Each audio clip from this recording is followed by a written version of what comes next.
In 1715, the astronomer Edmund Halley stood in the English countryside, waiting for the moon's shadow to arrive, and with him, scattered across the land, hundreds of ordinary people holding printed maps he had sent them, ready to mark the moment darkness fell over their towns.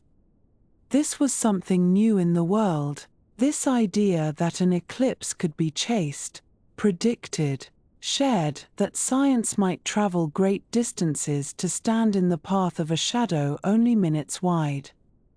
What followed, across 2.5 centuries, was a quiet procession of expeditions to mountaintops and remote islands, to war zones and frozen seas, all in pursuit of those few precious seconds when the sun disappears. If these slower journeys help the night feel gentler, subscribing means more will follow. The shadow first crossed England on a spring morning, and the story begins there. In the early spring of 1715, a printed broadsheet began appearing in coffee houses and booksellers throughout London and the surrounding counties, bearing an unusual illustration that resembled a map of the southern portion of England and Wales, yet marked with curious curved lines that traced a shadowy corridor from the southwestern coast toward the northeastern shores. This was the work of Edmund Halley, then Savilian professor of geometry at Oxford, and it represented something that had never before been attempted with such precision or distributed with such deliberate intent toward public participation.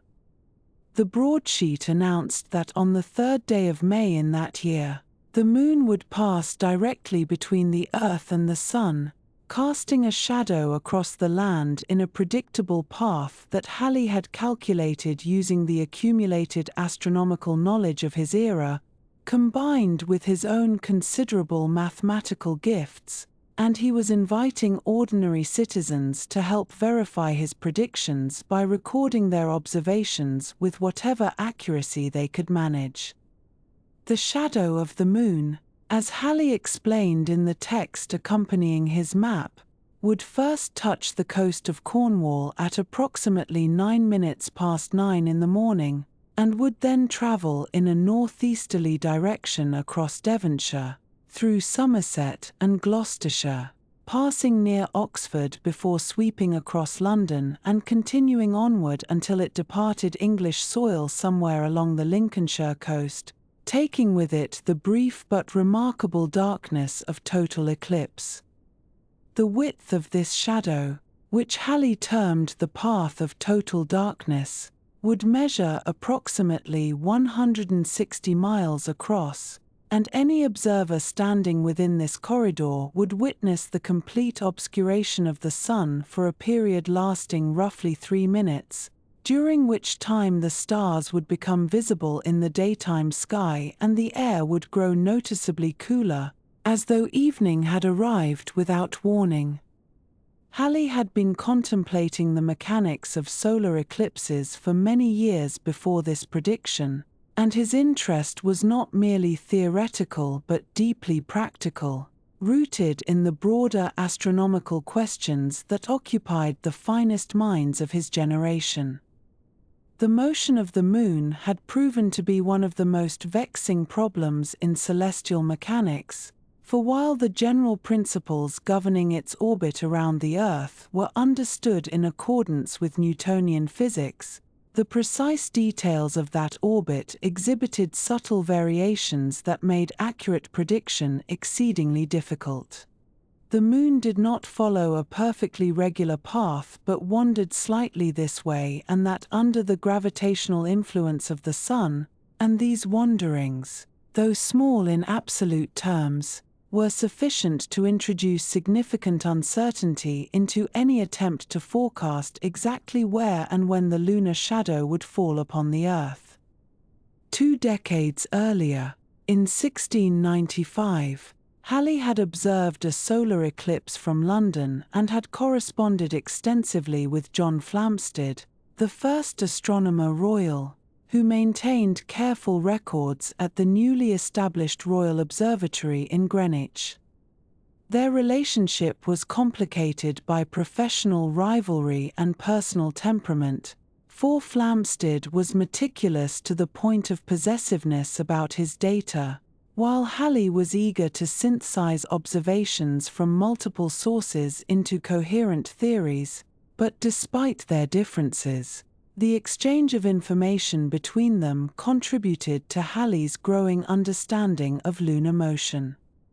The 1695 eclipse had been partial as observed from London, with the Moon covering only a portion of the solar disk, but Halley had used the timing of this event to refine his calculations and had begun to suspect that the tables commonly used for predicting lunar positions contained systematic errors that accumulated over time.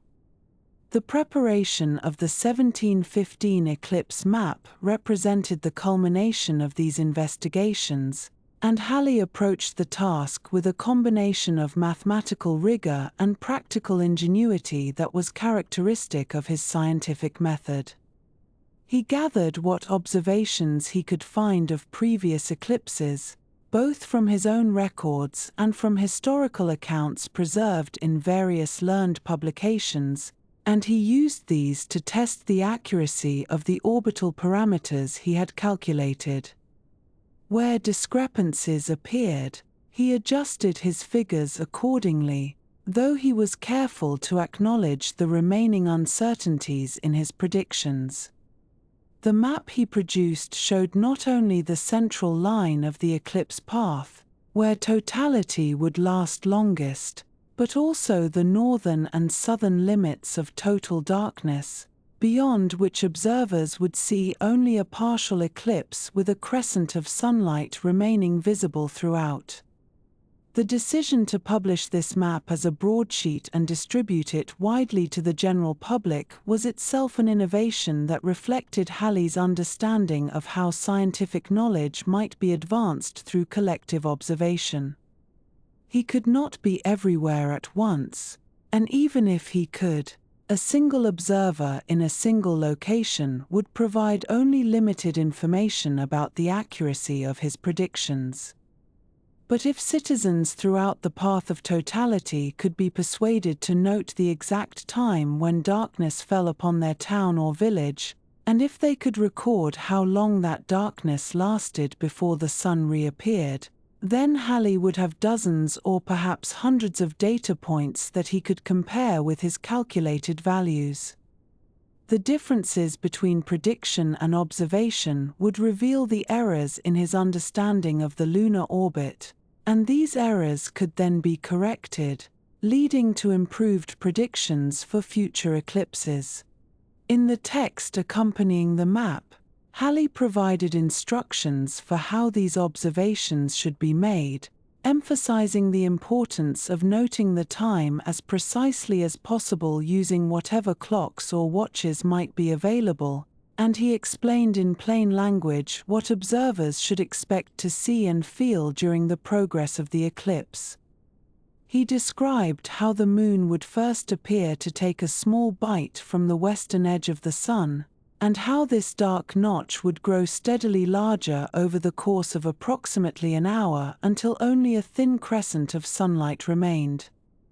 Then, in the final moments before totality, the remaining light would seem to rush away with startling swiftness, and darkness would fall as though a curtain had been drawn across the sky. The corona, that pearly halo of light surrounding the blackened sun, would become visible to the naked eye, and any observers with telescopes might discern reddish prominences extending from the solar limb. After 3 minutes or so, depending on the observer's location within the shadow path, a brilliant point of light would appear on the western edge of the Moon, and daylight would return with the same sudden speed with which it had departed. Halley was aware that eclipses had historically been occasions for public alarm, and he took care to reassure his readers that there was nothing supernatural or threatening about the phenomenon they were about to witness. The eclipse was merely a shadow, he explained, no different in principle from the shadow cast by any ordinary object that passes between a source of light and the surface upon which that light falls. The moon was simply a large sphere of rock that happened to be passing through the line connecting the Earth and the Sun, and because the moon and Sun appear nearly the same size when viewed from Earth, this alignment resulted in the temporary concealment of the solar disk. There was no cause for fear or superstition, and indeed the eclipse offered an opportunity for improving human understanding of the celestial motions that governed the calendar and the tides. This concern about superstitious panic was not merely academic, for Halley knew that previous eclipses had been accompanied by public disturbances and that some people still harbored beliefs about eclipses as omens of disaster. By distributing accurate information about what was going to happen and why, he hoped to replace fear with curiosity and to demonstrate the practical benefits of astronomical knowledge. The crowds that would inevitably gather in public spaces could be transformed from anxious onlookers into active participants in a scientific enterprise, each person contributing their small piece of observational data to the larger project of understanding the heavens. On the morning of May 3, 1715, Halley positioned himself in London to observe the eclipse firsthand, and he was not alone. Members of the Royal Society gathered in considerable numbers, equipped with telescopes and timekeeping instruments, and the streets of the city filled with ordinary citizens who had read the broadsheet or heard about the predicted event through word of mouth. The weather, which had been a source of considerable anxiety in the days leading up to the eclipse, proved cooperative, with clear skies allowing an unobstructed view of the phenomenon as it unfolded. The first contact, when the edge of the moon began to encroach upon the solar disk, occurred very close to the time Halley had predicted, and over the following hour the partial phase progressed exactly as described in the broadsheet. Then, shortly after 9:30 in the morning, totality arrived over London, and for approximately 3 minutes and 33 seconds the sun was completely hidden behind the dark bulk of the moon. The corona blazed forth in the suddenly darkened sky, and observers noted the planet Venus shining brightly to one side of the obscured sun. The air temperature dropped noticeably, and birds were observed returning to their roosts as though evening had come. Some people in the crowds reportedly gasped or cried out at the sudden onset of darkness, but there was no widespread panic of the sort that Halley had feared, perhaps because so many had been prepared by the distribution of his map and accompanying explanations. When the eclipse had concluded and the sun had returned to its normal brilliance, Halley set about collecting the observations that had been made by correspondents throughout the path of totality. Letters arrived from various towns and villages, each reporting the times when darkness had fallen and when light had returned, and Halley carefully compared these reports with his predicted values. He found that his calculations had been remarkably accurate in some respects but had erred in others, particularly regarding the exact position of the southern limit of totality. Some observers whom he had expected to witness total eclipse had seen only a partial obscuration, while others slightly beyond his predicted limits had experienced the full darkness. These discrepancies were precious data, for they revealed where his understanding of the lunar orbit required correction.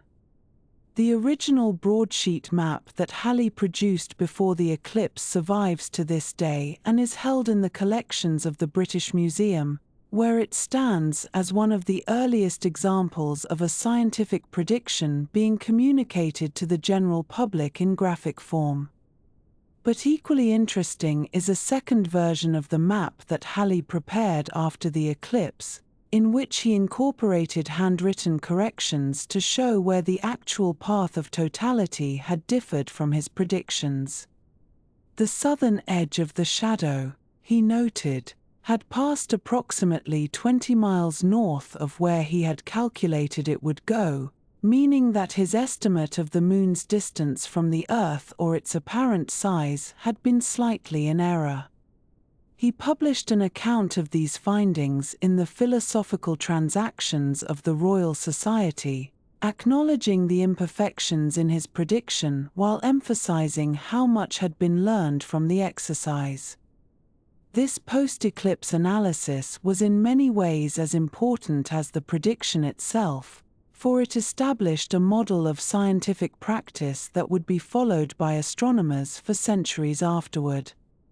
The goal was not merely to forecast an eclipse but to use the eclipse as a test of astronomical theory, comparing predicted outcomes with observed reality and refining the theory accordingly. Each eclipse thus became an opportunity for improvement, a natural experiment that could reveal the subtle details of celestial mechanics that were otherwise inaccessible to measurement. The accumulated observations from multiple eclipses, gathered by networks of observers stationed across wide geographical areas, would eventually enable astronomers to achieve extraordinary precision in their understanding of the Moon's motion and position. Halley himself would not live to see the full flowering of this approach, though he remained active in astronomical work until his death in 1742 at the age of 85. His eclipse prediction of 1715 had demonstrated what was possible when mathematical calculation was combined with organized observation, and it had shown that the public could be enlisted as willing participants in scientific research rather than merely passive spectators of natural wonders. The template he established, of publishing predictions in advance, distributing them widely, providing instructions for standardized observation, and then collecting and analyzing the resulting data, would become the standard method for all subsequent eclipse expeditions. Future generations of astronomers would travel to the ends of the Earth in pursuit of eclipse shadows, carrying ever more sophisticated instruments and coordinating their efforts across international boundaries, but they were all following in the path that Halley had first marked out on his printed broadsheet, inviting the citizens of England to look upward and to record what they saw. In the early decades of the 18th century, the observation of solar eclipses became increasingly intertwined with the broader ambitions of European astronomy, and the men who undertook this work were often scholars of considerable means and social standing, gentlemen in the truest sense of the period, who combined their passion for natural philosophy with the resources necessary to pursue it across great distances and under challenging circumstances. The age that followed Edmund Halley's successful prediction of the 1715 eclipse was one of gradual refinement, of careful accumulation of data, and of persistent questioning about the mathematical models that govern the movements of celestial bodies, and it is this quiet, methodical era that we shall now consider, allowing ourselves to settle into the unhurried rhythms of astronomical work as it was conducted in observatories and on distant expeditions throughout the middle portion of the century. The Paris Observatory, that venerable institution founded under the patronage of Louis XIV, remained at the center of continental European astronomy during these years, and it was there that Jacques Cassini, the son of the great Giovanni Domenico Cassini who had first directed the observatory, made his observations of the solar eclipse of 1724. The younger Cassini had inherited both his father's position and his meticulous approach to measurement, and on the occasion of this eclipse, he gathered around him the instruments and assistants necessary to record the event with all possible precision. The eclipse itself was partial as seen from Paris, and Cassini observed the gradual encroachment of the lunar disk upon the Sun with the care befitting a man who understood that each observation contributed to a larger project of understanding. What occupied his thoughts, and the thoughts of his colleagues throughout Europe, was the persistent question of whether existing lunar theories could accurately predict the precise timing and path of such events, and the 1724 eclipse provided another opportunity to compare theoretical prediction against observed reality.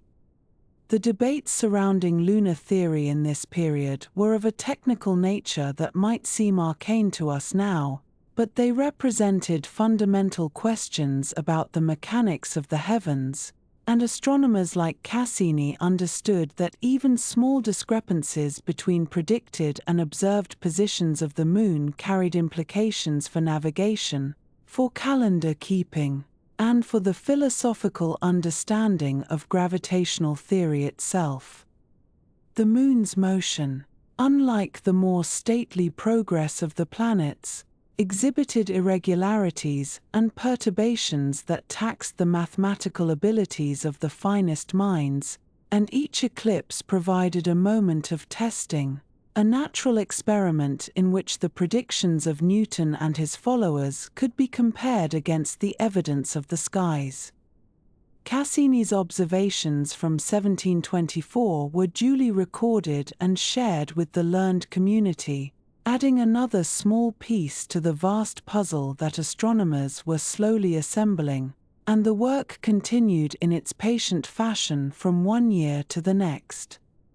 In Sweden, the tradition of astronomical observation was being carried forward by scholars who combined Germanic thoroughness with a particular attention to the challenges of working in northern latitudes, and among these figures we find Per Wilhelm Wargentin, who would later become secretary of the Royal Swedish Academy of Sciences and one of the most respected astronomers of his generation.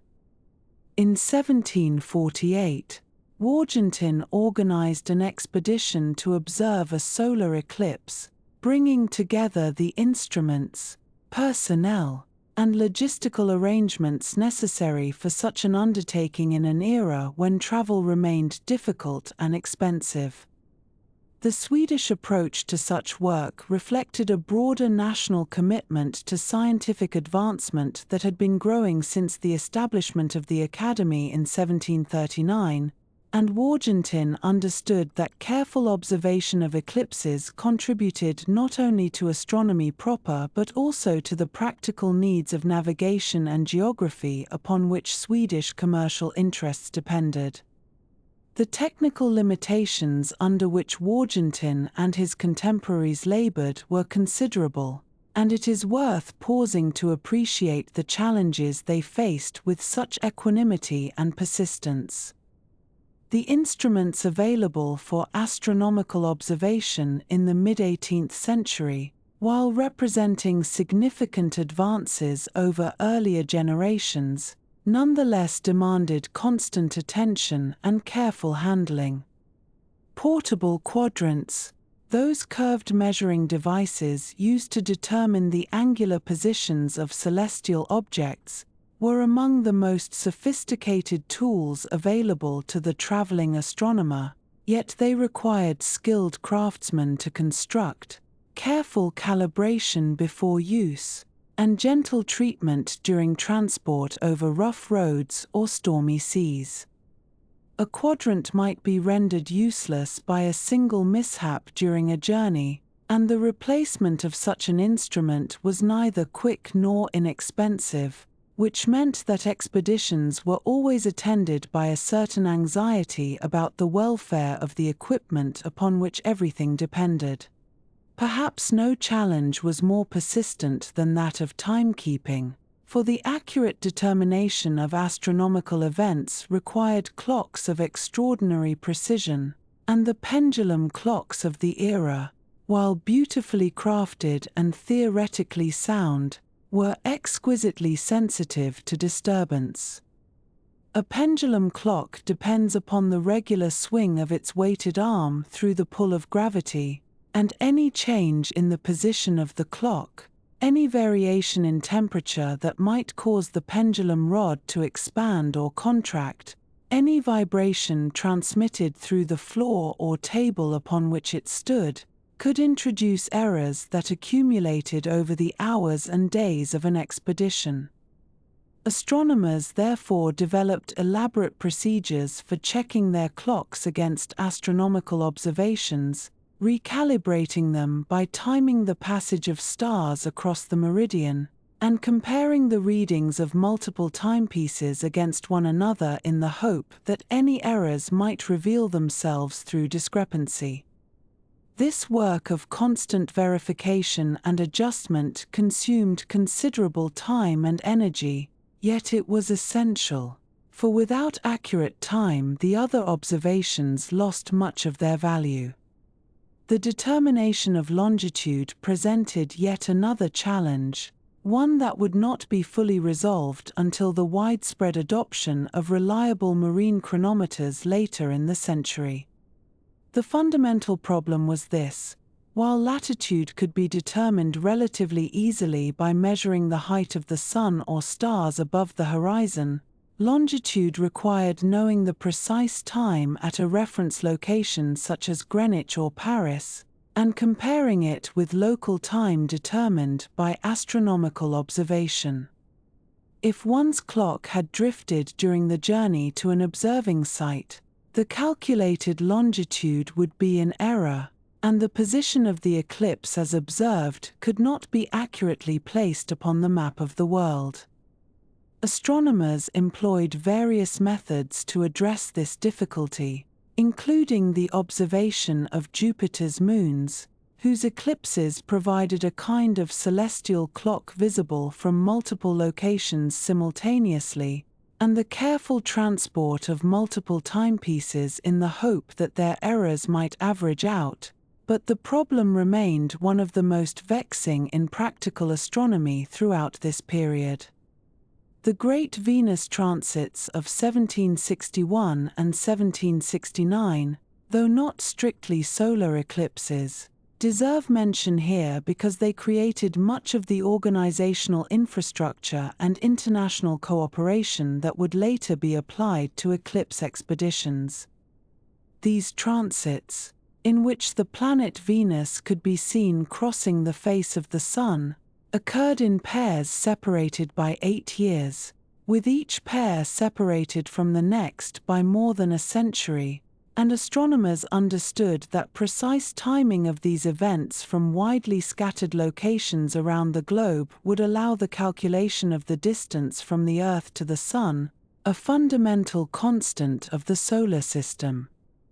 Nations that were otherwise at war coordinated their efforts. Astronomers traveled to remote islands and distant continents, and the experience gained in organizing, supplying, and conducting these expeditions provided a template for future work. Among the British astronomers who participated in the transit observations was Neville Maskelyne, who would later serve as Astronomer Royal and whose meticulous approach to observation and publication set a standard for the discipline. Maskelyne was dispatched to the island of St. Helena in the South Atlantic for the 1761 transit, though clouds frustrated his primary observations, and the experience impressed upon him both the difficulties of such work and the importance of thorough preparation. His subsequent career was marked by careful attention to the publication of results, and his contributions to the philosophical transactions of the Royal Society established a model for the clear, detailed reporting of astronomical observations that could be used by other scholars. Maskelyne understood that an observation unpublished was an observation largely wasted, for the value of such work lay in its contribution to the shared knowledge of the astronomical community, and he devoted considerable effort to ensuring that British observations reached the wider world in usable form. The colonial observatories established by European powers in the Caribbean played an important role in the astronomical work of this period, for they provided permanent stations at locations whose latitude and longitude had been carefully determined, and from which observations could be made under clearer skies than were often available in Europe. Jamaica and Barbados both hosted facilities where astronomical instruments were maintained and where visiting astronomers could find support for their work, and the existence of these stations reflected the intertwining of scientific and commercial interests that characterized the 18th-century European presence in the Americas. The sugar trade that made these islands valuable to their colonial masters also provided the wealth that supported gentlemen with astronomical inclinations, and the same ships that carried sugar and rum back to Europe might also carry astronomical instruments in the other direction, along with letters, journals, and the accumulated observations of patient watchers of the skies.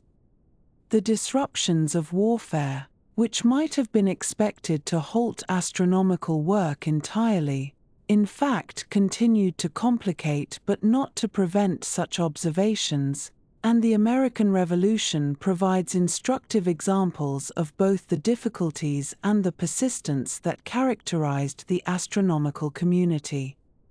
The solar eclipse of 1778 occurred during a period of active conflict between British forces and the American colonists, yet observations were made on both sides of the fighting, for the heavens paid no attention to the quarrels of those who watched them, and astronomers on both sides understood that the opportunity presented by an eclipse must not be wasted regardless of political circumstances. The war disrupted supply lines and made travel dangerous, yet the work continued where it could, and the results were duly recorded for eventual publication when peace might allow the normal exchange of scientific correspondence to resume. The failed expedition of Samuel Williams in 1780 stands as a poignant example of the difficulties that beset even the most careful preparations, and it merits our attention as a reminder that not all astronomical endeavors end in success. Williams was a professor at Harvard College and a respected figure in American natural philosophy, and when the solar eclipse of October 1780 presented an opportunity for observation, he organized an expedition from Cambridge to Penobscot Bay, in what is now the state of Maine but was then British-held territory. The complexities of conducting scientific work across the lines of active warfare required diplomatic arrangements, and Williams obtained permission from British authorities to conduct his observations, an arrangement that speaks to the respect accorded to natural philosophy even amid violent conflict. His party made the difficult journey northward and established their observing station at the appointed location.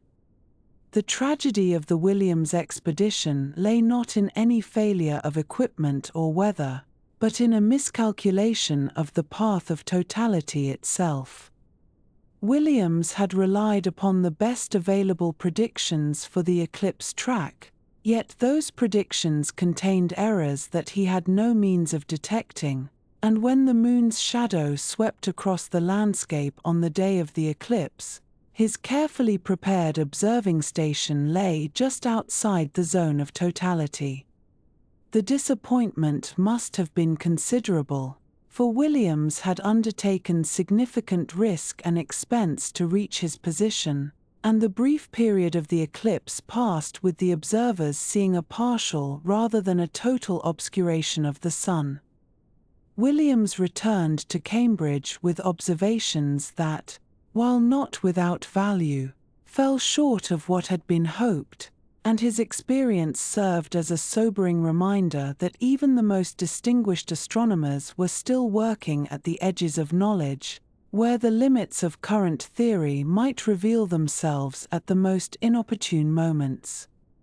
The technical and practical challenges of this period, from the fragility of instruments to the difficulty of determining longitude, from the disruptions of warfare to the uncertainties of theoretical prediction, combined to make eclipse observation a demanding pursuit that required patience, resources, and a certain tolerance for disappointment. Yet the gentlemen astronomers of the 18th century continued their work with quiet determination, adding observation to observation and gradually refining humanity's understanding of the clockwork of the heavens, and it is in that spirit of patient accumulation that we may let our thoughts settle now, drifting gently among the stars and the careful scholars who watched them, as the decades of this era pass by in their unhurried way.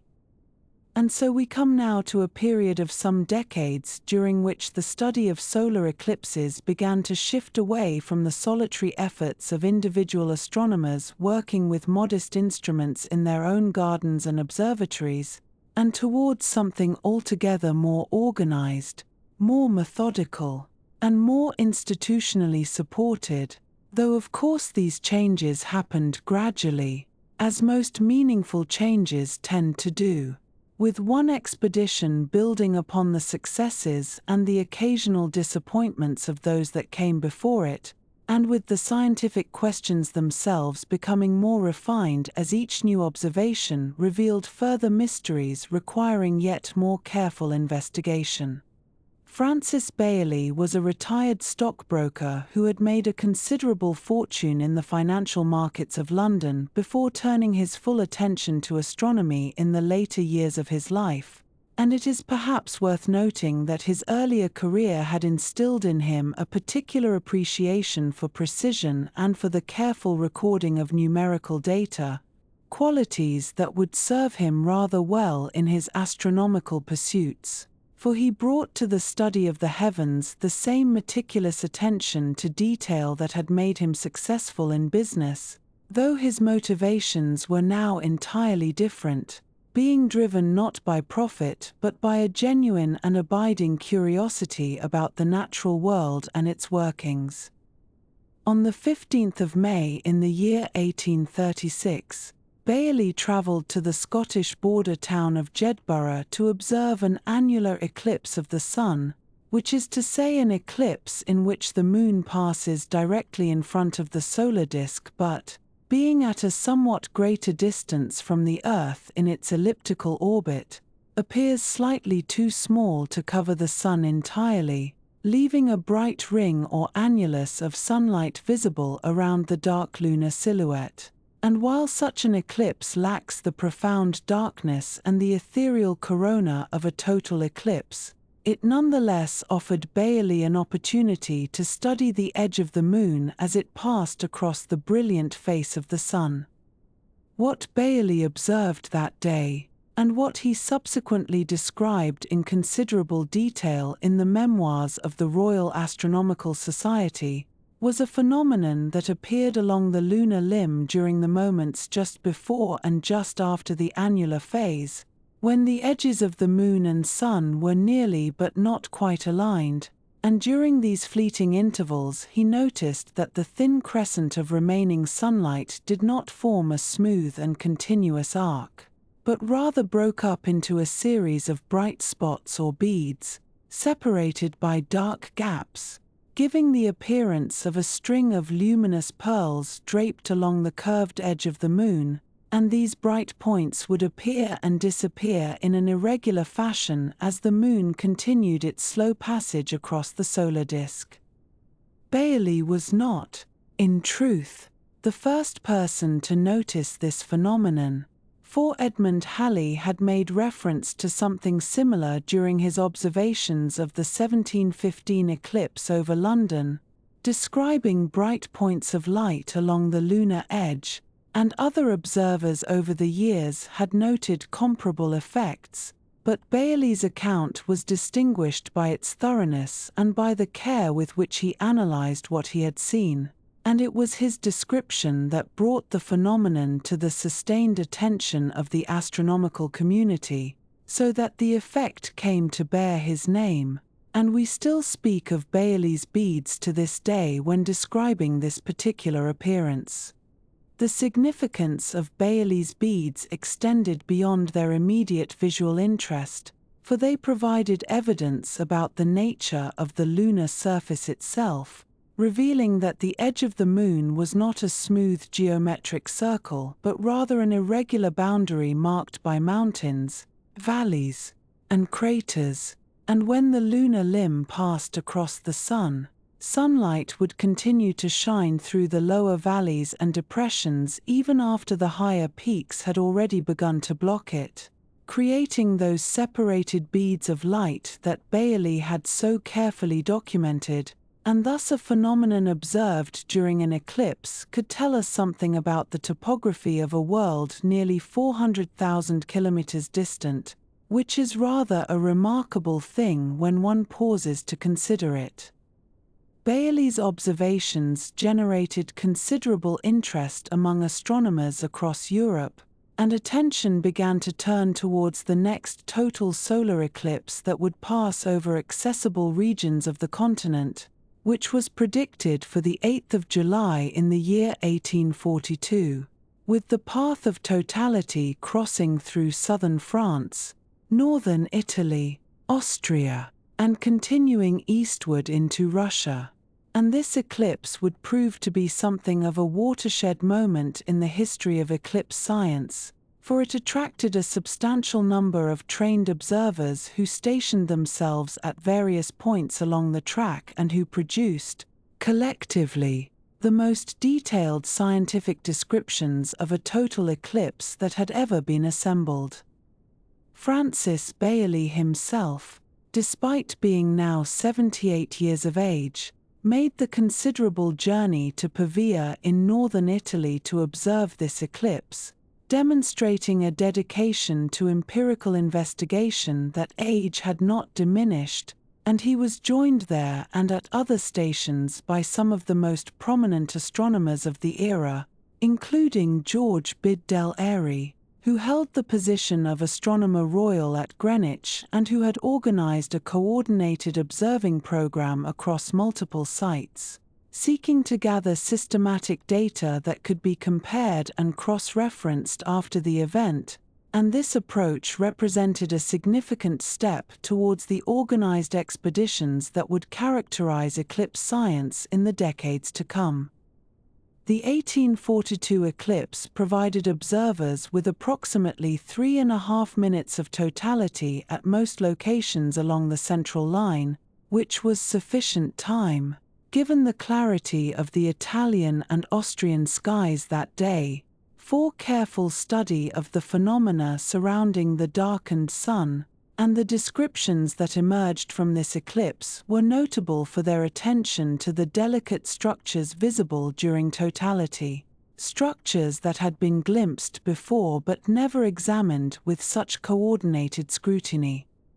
The corona, that pearly luminous halo surrounding the eclipsed Sun, was described by multiple observers in terms that conveyed both its beauty and its puzzling nature, for it extended outward from the black disk of the Moon in a manner that seemed irregular rather than uniform, with rays and streamers projecting to varying distances in different directions, and its soft silvery light had a quality quite unlike anything else in the observer's experience. Neither the harsh brilliance of the uneclipsed Sun nor the cold steady glow of the Moon, but something altogether more subtle and more mysterious. Perhaps even more striking to the observers of 1842 were the prominences, those rose-colored projections that appeared at certain points around the edge of the eclipsed Sun, rising up like flames or clouds from the hidden solar surface, and these features were described in vivid terms by those who saw them, with some observers noting their reddish or pinkish hue, quite distinct from the white of the corona, and others remarking on their apparent size and the irregular shapes they assumed, and the question of what these prominences actually were, whether they belonged to the Sun or to the Moon or perhaps to neither, became a matter of considerable debate in the years following the eclipse. Among those who observed the 1842 eclipse from more easterly longitudes was the distinguished astronomer Wilhelm Struve, who was at that time director of the Pulkovo Observatory near St. Petersburg, one of the finest astronomical facilities in the world, and Struve had positioned himself within the path of totality as it crossed through the western regions of the Russian Empire, and his observations, conducted with the methodical precision for which German astronomical tradition was known, added further data to the growing body of evidence about the corona and the prominences, and his reports, along with those of his colleagues across Europe, helped to establish the reality of these phenomena beyond any reasonable doubt, for when so many competent observers at widely separated locations all described the same features, it became difficult to dismiss them as optical illusions or atmospheric effects. The success of the 1842 observations, and the scientific interest they generated, helped to establish a pattern whereby major national observatories began to consider eclipse expeditions as a legitimate and indeed important part of their scientific programs, deserving of institutional support and systematic planning, and while funding for such ventures remained modest by later standards, the precedent was being set that eclipse observation was not merely an amateur pursuit but a serious scientific endeavor worthy of professional attention and resources. 9 years later, on the 28th of July in 1851, another total solar eclipse traced a path across northern Europe, passing over Scandinavia and Prussia, and this eclipse would mark another significant development in the history of eclipse science, for it was during this event that the first successful photograph of a solar eclipse was obtained, representing the beginning of a long and fruitful relationship between eclipse observation and the advancing technologies of image capture. The photograph was taken by Johann Julius Friedrich Bukowski, a daguerreotypist working at the Königsberg Observatory in what was then Prussia, and the image he produced, though small and by modern standards rather crude, showed the eclipsed Sun surrounded by the inner portions of the corona, captured not through the fallible medium of human description and artistic interpretation, but through the direct chemical action of light upon a sensitized plate. And this represented a new kind of evidence, one that could be examined, measured, and compared with other photographs in ways that drawings and verbal descriptions could not.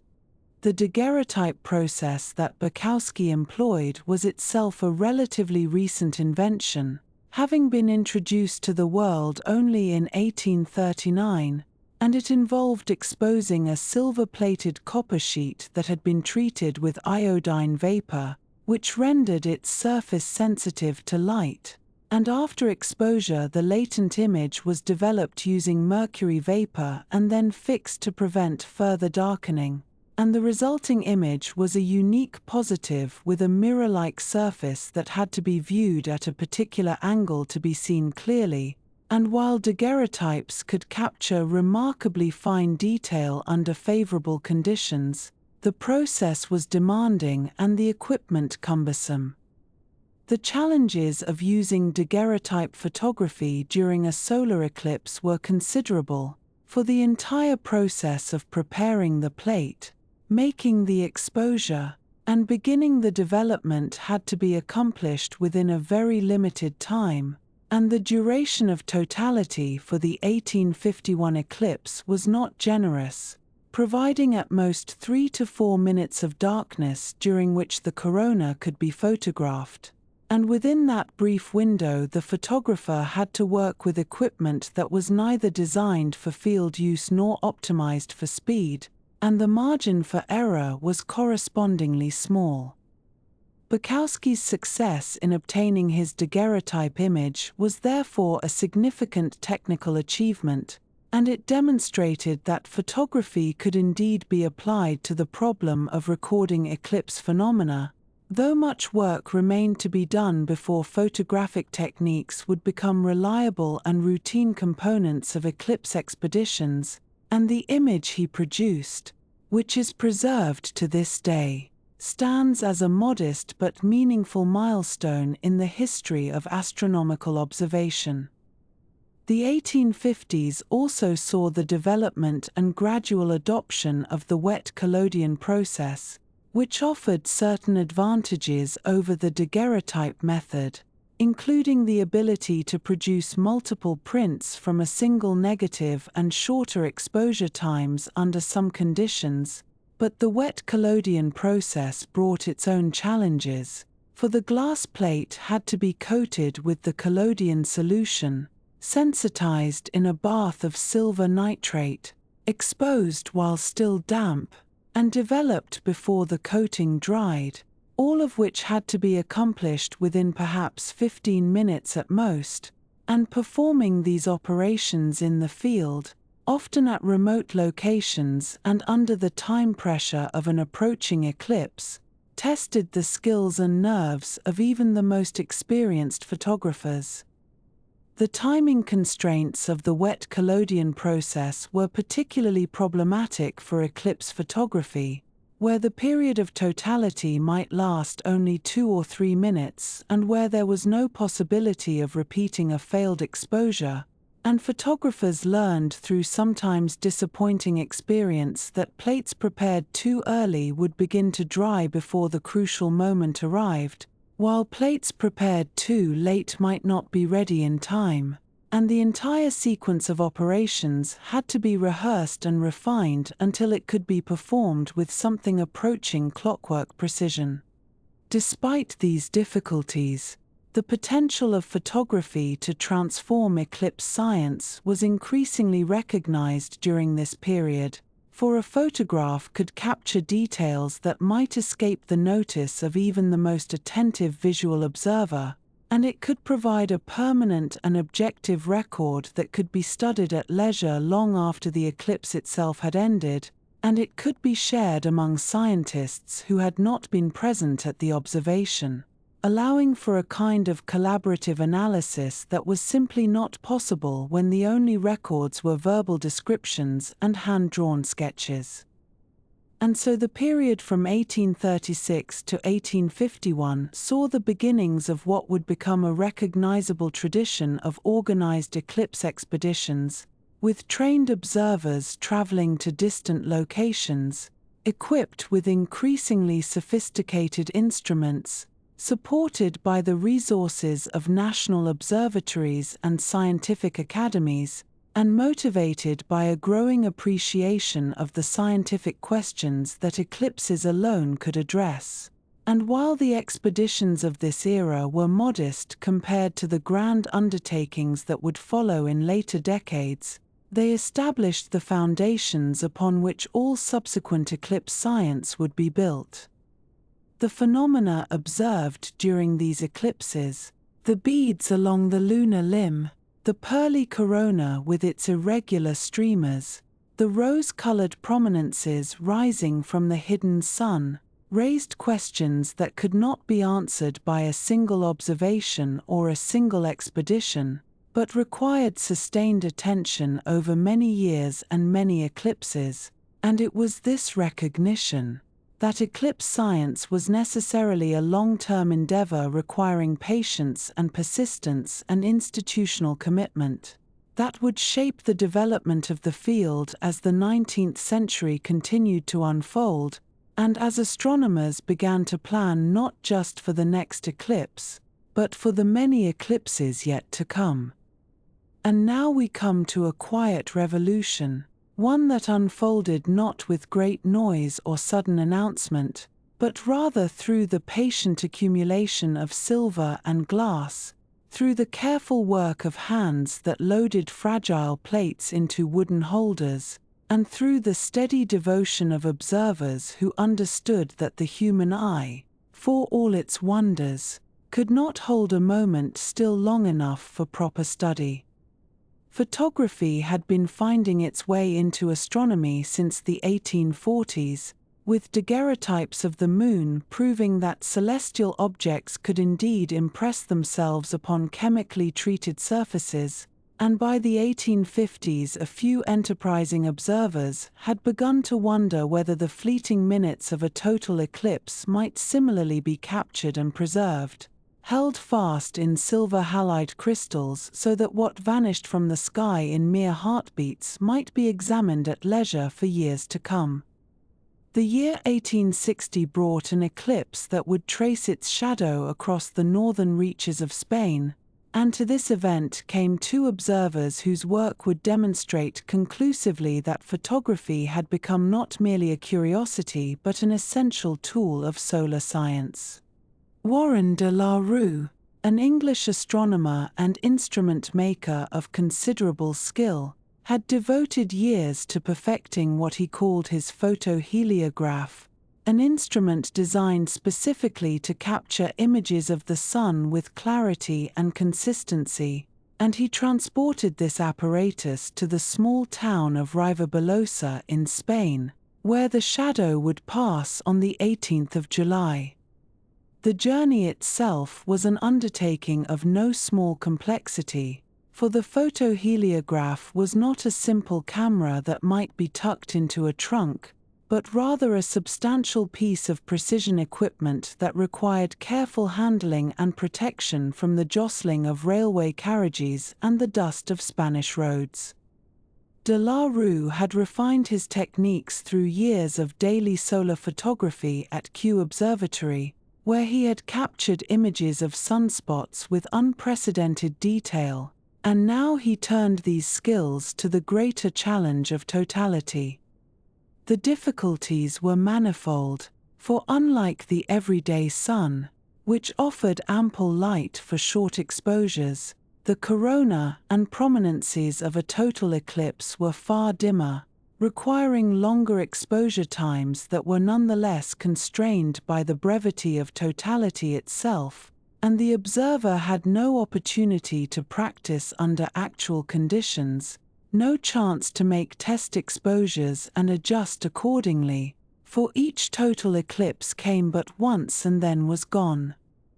De la Rue worked with the calm precision that characterized his approach to all scientific matters, and when totality arrived over Rivabelosa, his photoheliograph captured images of the eclipsed sun that revealed the corona and prominences with a clarity that no drawing, however skilled, could match, for the photograph did not interpret or select, but recorded with democratic completeness whatever light fell upon the prepared plate.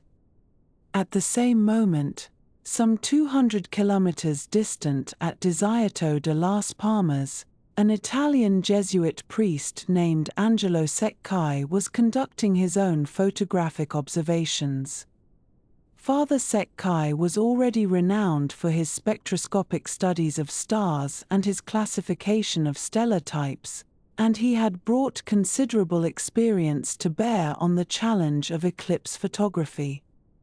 The significance of having two observers photograph the same eclipse from widely separated stations became apparent when the plates were developed and compared, for both showed the same irregular protrusions extending from the limb of the darkened sun, those rose-colored flames that had captivated observers since the eclipse of 1842. If these prominences had been features of the moon, as some had continued to argue despite growing evidence to the contrary, then they would have appeared differently to observers at different locations, shifted in position relative to the lunar limb by the effect of parallax, that apparent displacement of objects when viewed from different vantage points. But the photographs of de la Rue and Sek-Kai showed the prominences in identical positions relative to the solar limb, proving beyond reasonable doubt that these structures belong to the Sun and not to the Moon, that they were genuine features of our star extending outward into space. The logistical challenges of eclipse photography in this era deserve some gentle attention, for we might too easily take for granted the relative convenience of modern photographic materials and forget the considerable difficulties faced by these pioneers of celestial imaging. The wet collodion process, which was the standard of the day, required that glass plates be coated with a solution of gun cotton dissolved in ether and alcohol, then sensitized in a bath of silver nitrate, exposed while still damp, and developed immediately afterward, all within a window of perhaps 15 minutes before the coating dried and lost its sensitivity.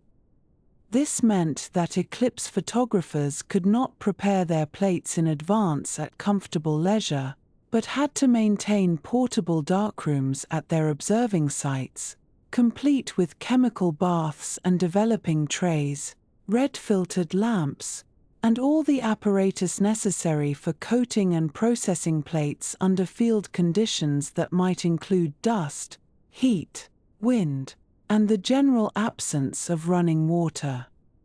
The glass plates themselves were fragile objects that did not take kindly to the rigors of travel, and many an expedition found upon arrival that plates had cracked in transit, or that chemicals had leaked and spoiled, or that some essential piece of equipment had been damaged beyond repair. The photoheliograph that de la Rue transported to Spain weighed many hundreds of pounds and required careful assembly and precise alignment at the observing site, and the whole enterprise demanded not only scientific knowledge but considerable practical skill in mechanics, chemistry, and the management of complex logistics. Yet these difficulties were embraced rather than resented, for the observers understood that photography offered something that no amount of artistic skill could provide, an objective and permanent record that could be measured, compared, and studied by those who had not been present at the moment of observation. The eclipse of 1868, which swept across India on the 18th of August, brought another transformation to eclipse science, this time through the application of spectroscopy to the study of prominences. The spectroscope, an instrument that spread light into its component wavelengths, revealing bright emission lines or dark absorption lines characteristic of different chemical elements, had already revolutionized laboratory chemistry and was beginning to find application in astronomical observation. Pierre Unsung, a French astronomer who had lost the use of one leg to childhood illness but whose determination had never been impaired, traveled to Guntur in India to observe this eclipse with spectroscopic equipment, hoping to analyze the light of the prominences and determine their chemical composition. When totality arrived, Unsung directed his spectroscope at the prominences and observed their spectrum with keen attention, noting the bright emission lines that indicated which elements were present in these solar structures. He saw the red line of hydrogen, the familiar signature of that most abundant element, but he also observed a brilliant yellow line that sat very close to, but not quite coincident with, the well-known yellow lines of sodium. This puzzled him, for no known terrestrial element produced a line at precisely this wavelength, and yet there it was, glowing with unmistakable clarity in the spectrum of the solar prominences. Unsung recorded his observations with characteristic meticulousness, and when totality ended, he made a discovery that would transform the practice of eclipse spectroscopy, for he found that by positioning his spectroscope at the very edge of the Sun, at the limb where the prominences extended, he could observe their bright emission lines even without the aid of an eclipse, the spectroscope effectively creating its own artificial totality by isolating the light of the prominences from the overwhelming glare of the photosphere. Meanwhile, in England, Norman Lockyer had been pursuing similar lines of inquiry, and though he did not observe the 1868 eclipse directly, he had been developing techniques for observing prominences spectroscopically without waiting for totality. When news of Unsung's observations reached him, along with descriptions of the mysterious yellow line, Lockyer confirmed the finding with his own instruments and proposed that this line represented an element unknown on Earth, a constituent of the Sun that had not yet been isolated in terrestrial laboratories. He named this hypothetical element helium, from the Greek word for the Sun, and though some skepticism greeted this bold proposal, the eventual isolation of helium on Earth in 1895 by William Ramsay vindicated Lockyer's insight and demonstrated that the spectroscope could reveal the presence of elements in distant celestial objects even before they were known to exist on our own planet. The dedication of eclipse observers found perhaps its most dramatic expression in the actions of Pierre Unsung during the Franco-Prussian War. An eclipse was predicted for December of 1870, with a path of totality crossing Algeria, and Unsung was determined to observe it despite the fact that Paris, where he resided, was under siege by Prussian forces, the city encircled and cut off from the outside world. With characteristic resourcefulness, Unsung arranged to escape the besieged city by balloon, ascending from Montmartre on the 19th of December and drifting over the Prussian lines to safety, from which point he made his way to Algeria with his instruments. That clouds ultimately obscured his view of the eclipse does not diminish the remarkable nature of his journey, which stands as a testament to the lengths to which eclipse observers would go in pursuit of those precious minutes of totality. In the United States, the eclipse of 7 August 1869 provided American astronomers with opportunities to advance the techniques of solar observation. Charles Augustus Young, observing from Burlington, Iowa, made a discovery that would prove significant for understanding the structure of the solar atmosphere. In the moments just before second contact and just after third contact, when the last and first slivers of photosphere were appearing or disappearing behind the lunar limb, Young observed that the dark absorption lines of the normal solar spectrum briefly reversed, becoming bright emission lines against a darker background. This reversing layer, as it came to be called, indicated that there existed a thin stratum of gas just above the photosphere, cooler than the surface below but hot enough to emit light, and that this layer was responsible for producing the absorption lines seen in everyday solar spectra. The observation required quick reactions and careful attention, for the reversing layer was visible only for a second or two at most, but Young succeeded in recording this phenomenon and opening new questions about the layered structure of the solar atmosphere.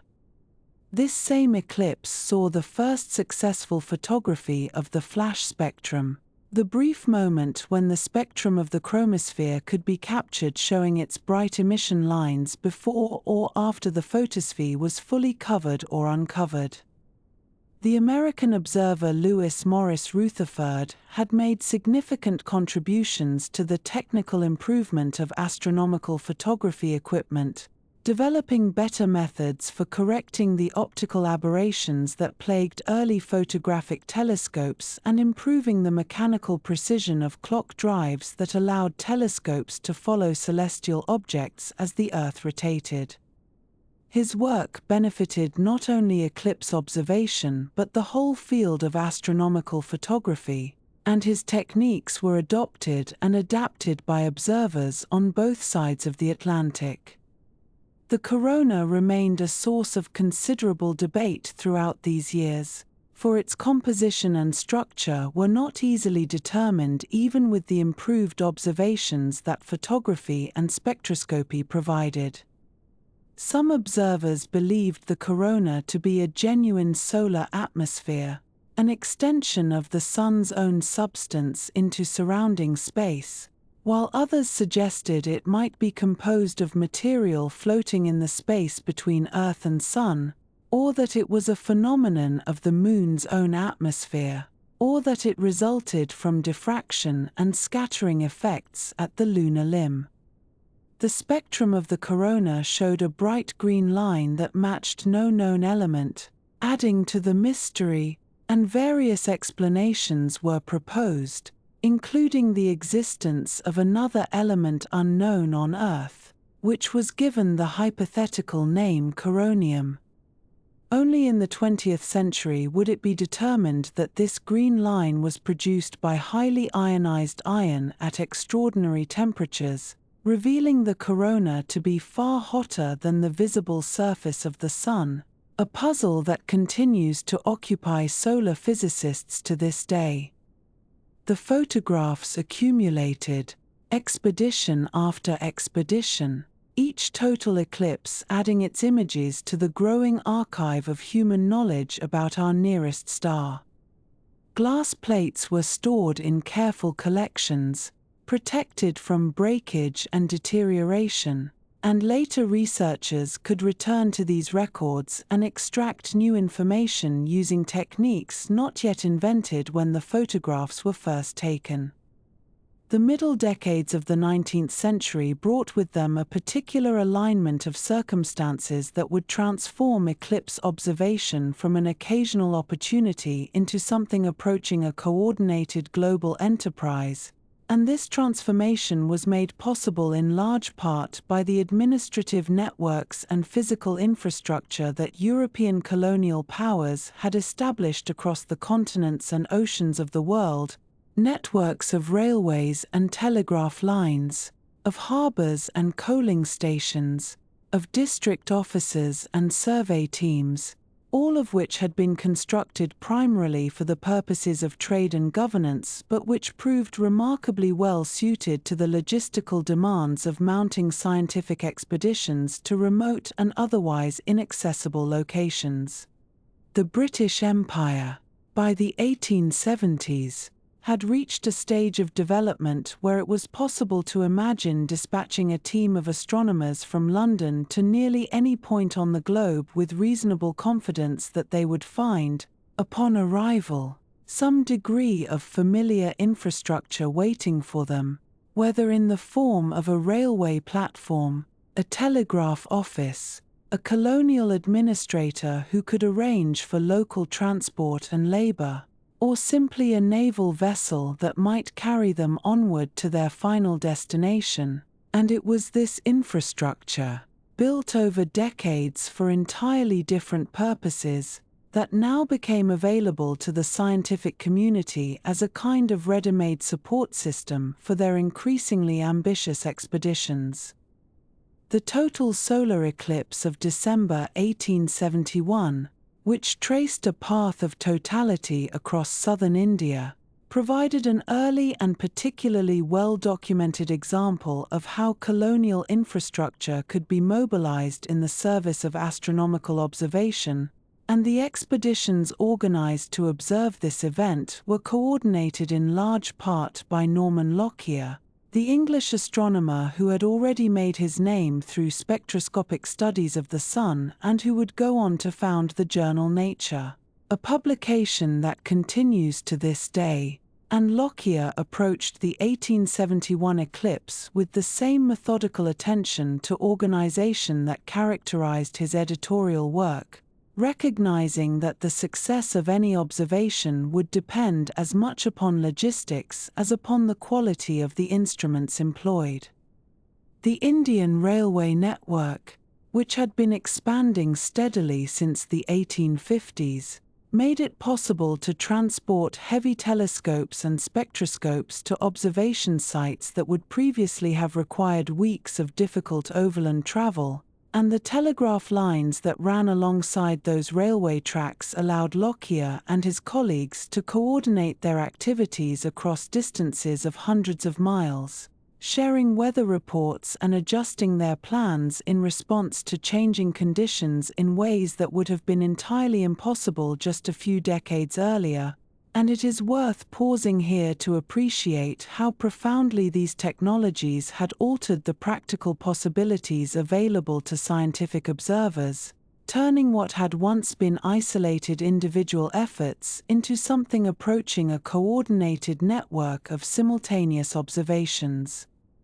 The Indian Survey, that remarkable organization which had spent decades mapping the subcontinent with painstaking precision, proved invaluable in the selection of observation sites, for its officers possessed detailed knowledge of local geography, climate patterns, and the likelihood of clear skies at different times of year, and they could advise the visiting astronomers on which locations offered the best combination of favorable weather and practical accessibility, and local British administrators, from district collectors to provincial governors, were enlisted to assist with the practical arrangements, securing accommodation, hiring local workers to construct temporary observatories, and ensuring that the expedition members would have access to whatever supplies and support they might require.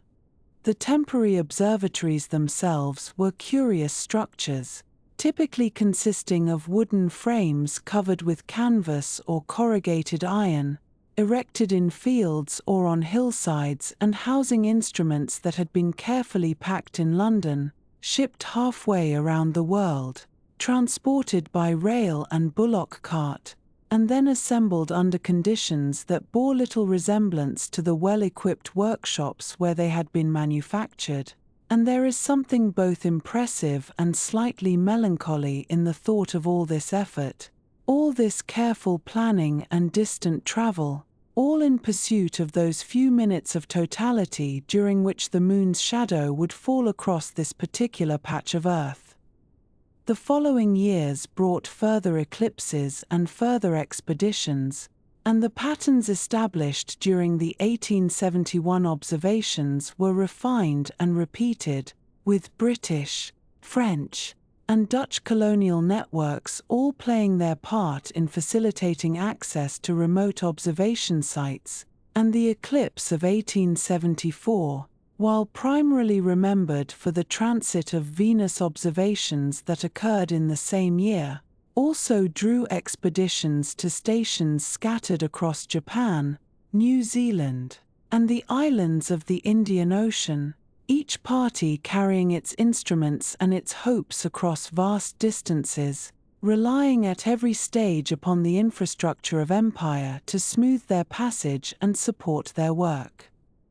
The Japanese government, though not itself a colonial possession, had by this time entered into various arrangements with Western powers and was keen to demonstrate its openness to modern scientific practices, and visiting astronomers found themselves received with considerable hospitality, provided with assistance in selecting sites and constructing observatories, and the observations made during these expeditions contributed to the growing body of data concerning the solar corona and the mysterious prominences that could be seen rising from the sun's limb during the brief minutes of totality.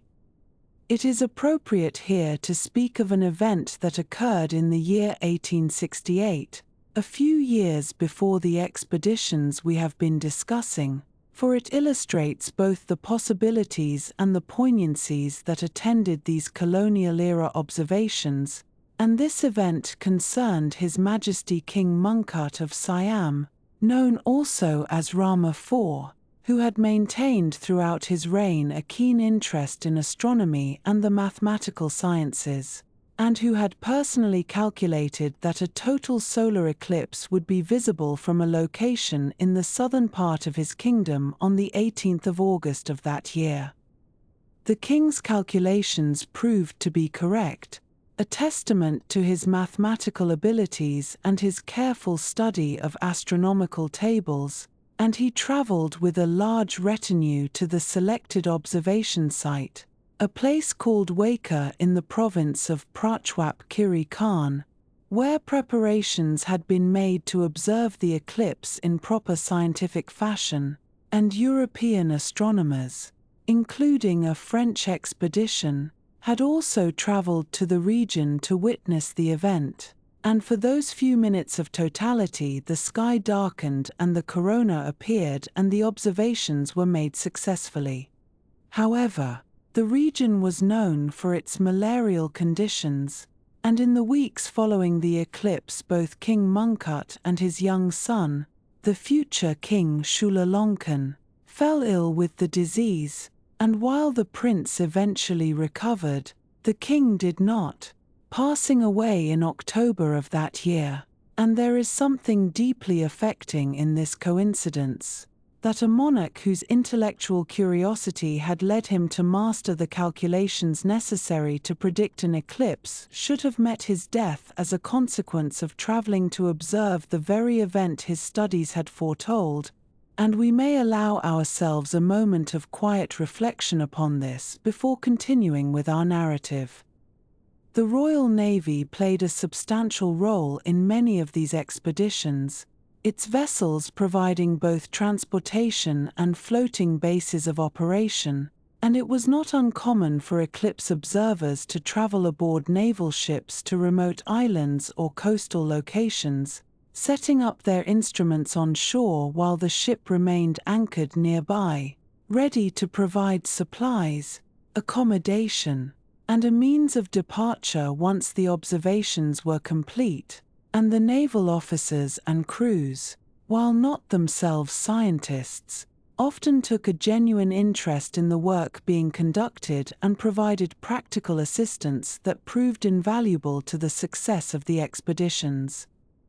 The harbors and coaling stations that the Navy maintained across the globe made it possible to plan voyages of considerable length and complexity, knowing that the ship could take on fresh supplies of coal and water at regular intervals, and this logistical backbone, established primarily for strategic and commercial purposes, now served the additional function of supporting scientific exploration, and one may observe in this dual use of infrastructure a characteristic pattern of the period, in which the various purposes of empire became intertwined and mutually supporting in ways that their original architects had not necessarily anticipated. It must be acknowledged, however, that the relationship between visiting scientific observers and local populations was not always harmonious, and the expeditions of this period were undertaken within a framework of colonial assumptions that often manifested as condescension or simple indifference toward the people whose lands were being visited, and local knowledge, which might have proved valuable to the scientists, was frequently overlooked or dismissed, while local labor, which was certainly essential to the construction of observatories and the transport of equipment, was often poorly compensated and rarely acknowledged in the scientific publications that resulted from the expeditions. There are recorded instances of tensions arising between observers and the communities around them, sometimes over matters of land use or access to resources, sometimes over perceived slights or misunderstandings, and while these tensions rarely escalated to the point of serious conflict, they serve as a reminder that scientific observation did not occur in a political vacuum, that the expeditions were always embedded within larger structures of power and inequality, and that the benefits of the knowledge gained were not distributed evenly among all those who contributed to its acquisition. The 1886 eclipse, which was visible from the Caribbean, marks a point of transition in our narrative, for while British and European observers continued to mount expeditions along the familiar colonial routes, this eclipse also saw the emergence of American scientific influence in the region, and expeditions from the United States began to make use of the growing American presence in the Caribbean basin to conduct their own observations, establishing a pattern that would become increasingly prominent in the decades to follow. The American expeditions of this period drew upon different resources than their European counterparts, relying less upon established colonial infrastructure and more upon the growing commercial and diplomatic connections that linked the United States to its southern neighbors, and there is in this shift a foreshadowing of the broader changes that the 20th century would bring, as the older European empires gradually receded and new patterns of scientific cooperation and competition emerged to take their place.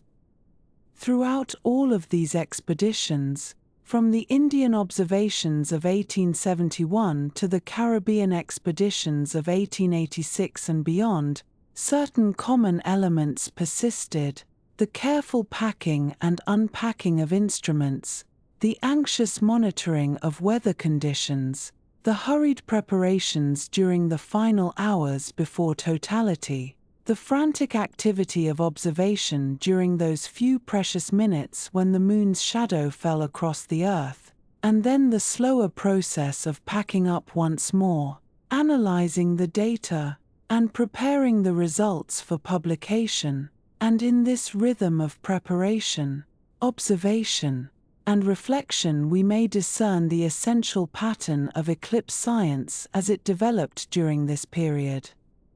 The instruments themselves grew steadily more sophisticated, with larger telescopes, more sensitive spectroscopes, and increasingly reliable photographic equipment allowing observers to capture data that would previously have been beyond their reach, and each expedition built upon the lessons learned from those that came before, refining techniques and avoiding errors that had compromised earlier observations. And in this gradual accumulation of practical knowledge we may observe the characteristic progress of empirical science, moving forward not through sudden revelations but through the steady improvement of methods and the careful comparison of results.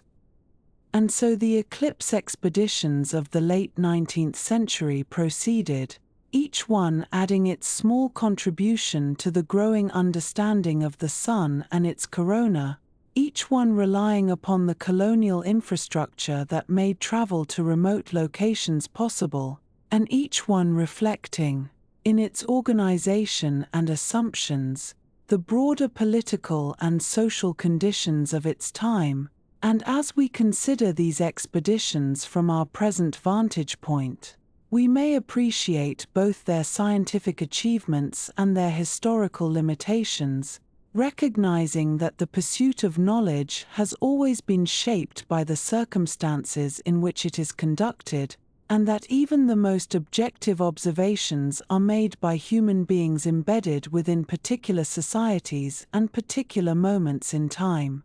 In the middle years of the 19th century, the young American Republic was still finding its footing among the scientific nations of the world, and the pursuit of astronomical knowledge remained somewhat scattered across a handful of institutions, naval establishments, and college observatories that had been founded with varying degrees of ambition and varying levels of funding. And it was the total solar eclipse that would eventually provide American astronomers with both a unifying purpose and a stage upon which to demonstrate their growing capabilities, though this development occurred gradually, over the course of several decades, and with all the hesitations and missteps that attend any such emergence onto the international scene.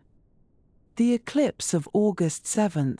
1869, which traced a path of totality across the American continent from Alaska through the heartland and onward to the eastern seaboard, represented something of a turning point, for it was the first occasion on which American institutions mounted coordinated observational campaigns that could bear comparison, in their scope and their intentions, with the European expeditions that had been setting the standard for such work. And the teams that ventured out to observe this eclipse included parties from both the Naval Observatory in Washington and from Harvard College Observatory, each bringing their instruments and their aspirations to the narrow ribbon of shadow that swept across the land. And though the results were mixed, as results from eclipse expeditions so often are, the experience served to establish patterns of organization and methods of collaboration that would shape American solar astronomy for generations to come.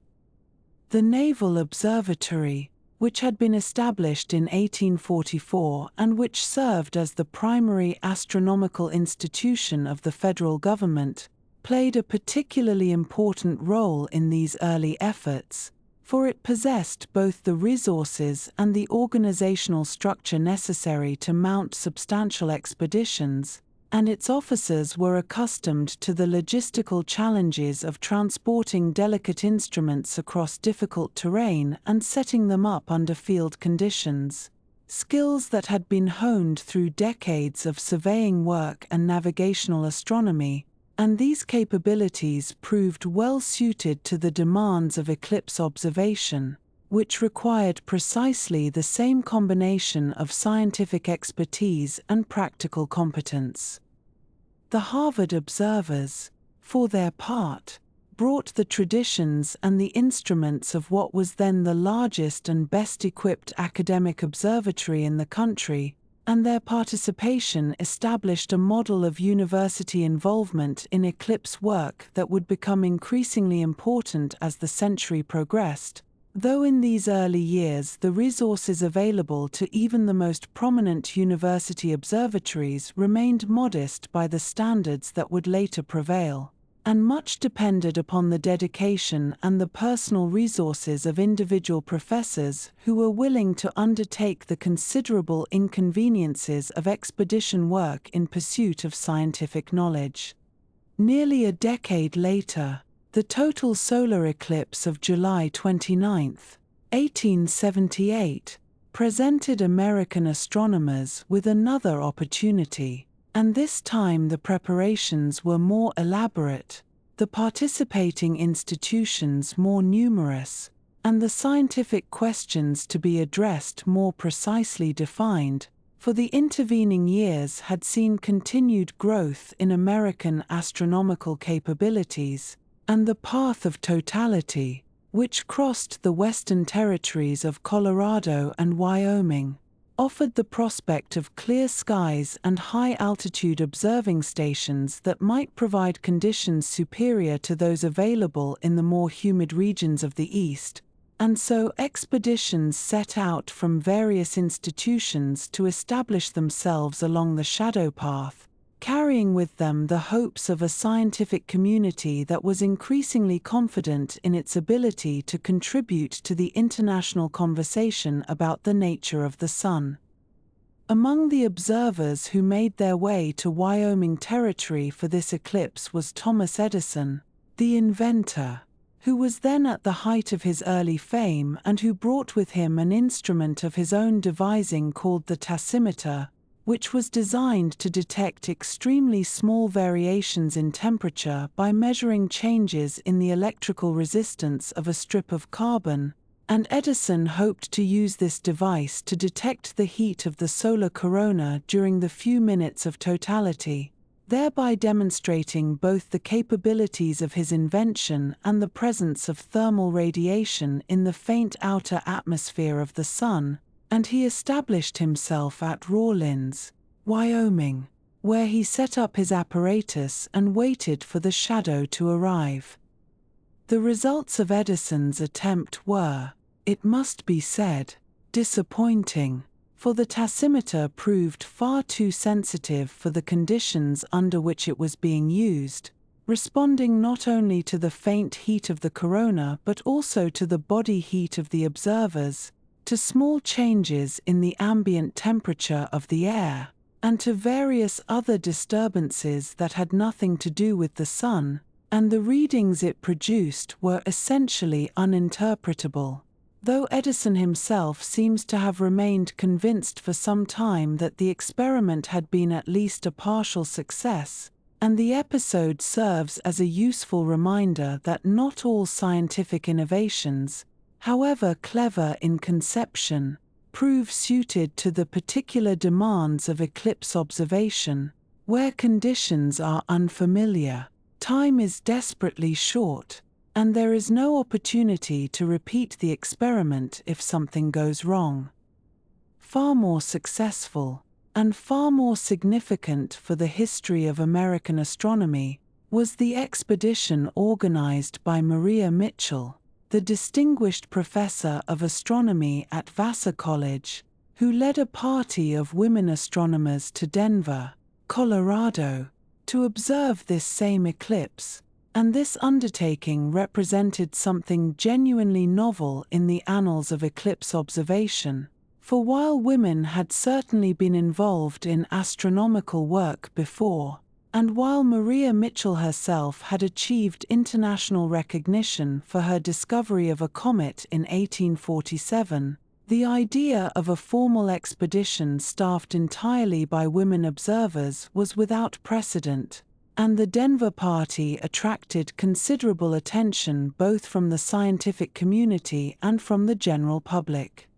Mitchell had been teaching at Vassar since the college's founding in 1865, and she had made it her particular mission to train women in the rigorous methods of observational astronomy, believing firmly that there was no aspect of the science for which women were not fully capable, and she saw the 1878 eclipse as an opportunity both to advance astronomical knowledge and to demonstrate publicly the competence of her students, and so she organized the expedition with great care, ensuring that each member of the party had a specific observational task and that all the necessary instruments were properly prepared and transported, and when the day of the eclipse arrived, the Vassar observers performed their duties with precision and collected data that compared favorably with that obtained by any of the other parties stationed along the path of totality.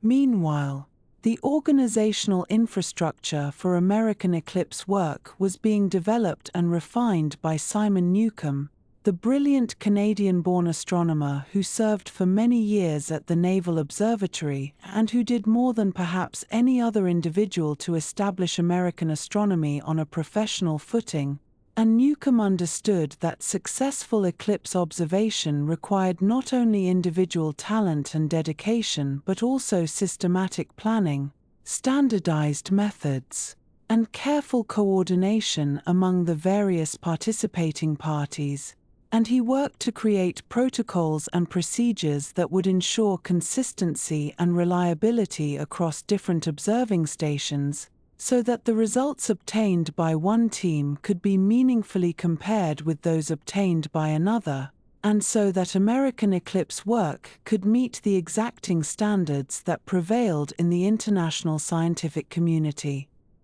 The standardization of methods that Newcomb promoted included attention to such matters as the calibration of instruments, the precise determination of observing positions, the timing of events during totality, and the systematic recording of observations in forms that would permit subsequent analysis and comparison. And while these concerns might seem obvious to a modern reader, they represented a significant advance over the somewhat haphazard approach that had characterized earlier American eclipse work, when each observer might use whatever methods seemed best to him, with little attention to how his results might be integrated with those of others, and Newcomb's influence in this regard helped to transform American astronomy from a collection of individual efforts into something approaching a coordinated scientific enterprise.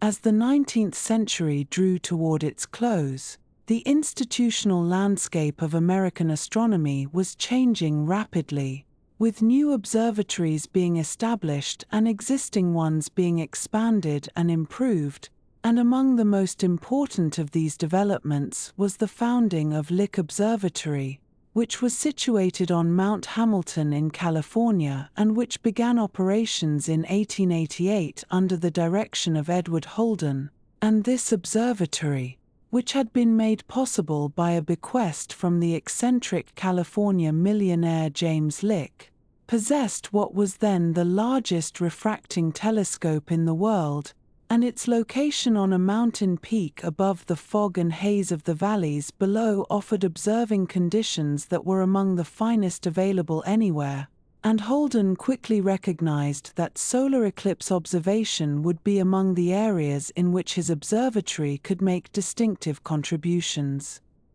The eclipse of January 1, 1889, which was visible from California, provided an early opportunity for the Lick observers to demonstrate their capabilities, and the results they obtained helped to establish the observatory's reputation and to confirm the advantages of the California site, though the path of totality for this particular eclipse did not pass directly over Mount Hamilton, and the observers had to travel some distance to position themselves within the shadow, as eclipse observers must so often do, and the successful prosecution of this expedition helped to build confidence in Lick's ability to mount the larger and more ambitious campaigns that would follow in subsequent years.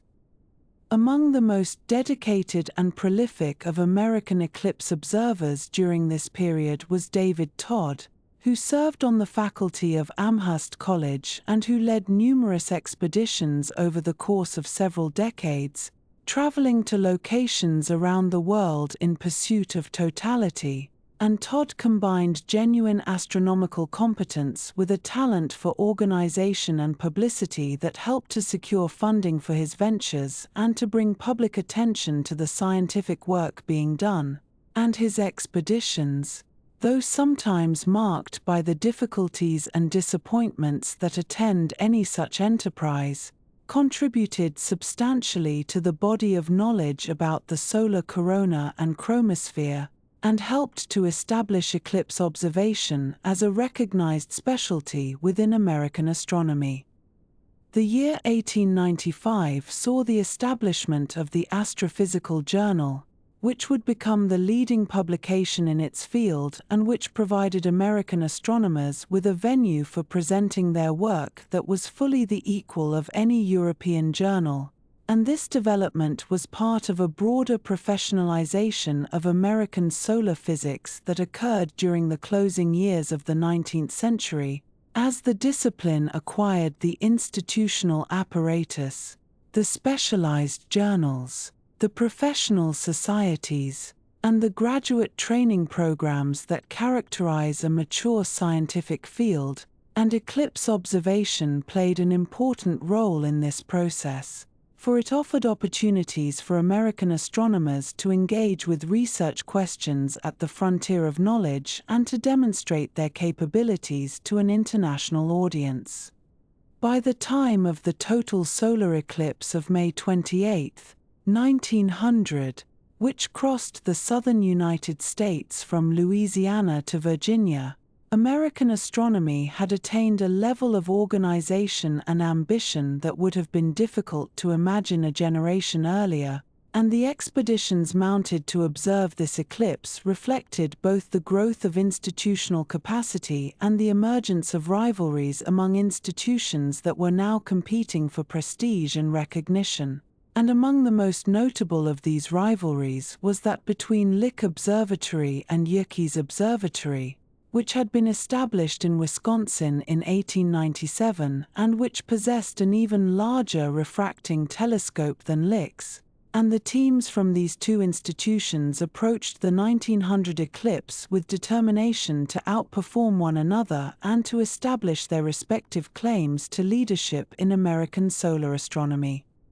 The funding that supported these expeditions came from various sources, reflecting the mixed economy that characterized American science during this period, with government appropriations supporting the work of the Naval Observatory, university budgets providing resources for academic institutions, and private philanthropy, often in the form of gifts from wealthy individuals who had developed an interest in astronomy, supplementing both of these sources. And this combination of public and private support proved effective in mobilizing resources for eclipse work, though it also created complications and uncertainties, for government funding depended upon the vagaries of the appropriations process. University budgets were subject to competing demands, and private donors might prove fickle in their interests or limited in their means, and the successful eclipse organizer had to be skilled not only in science but also in the arts of persuasion and institutional navigation.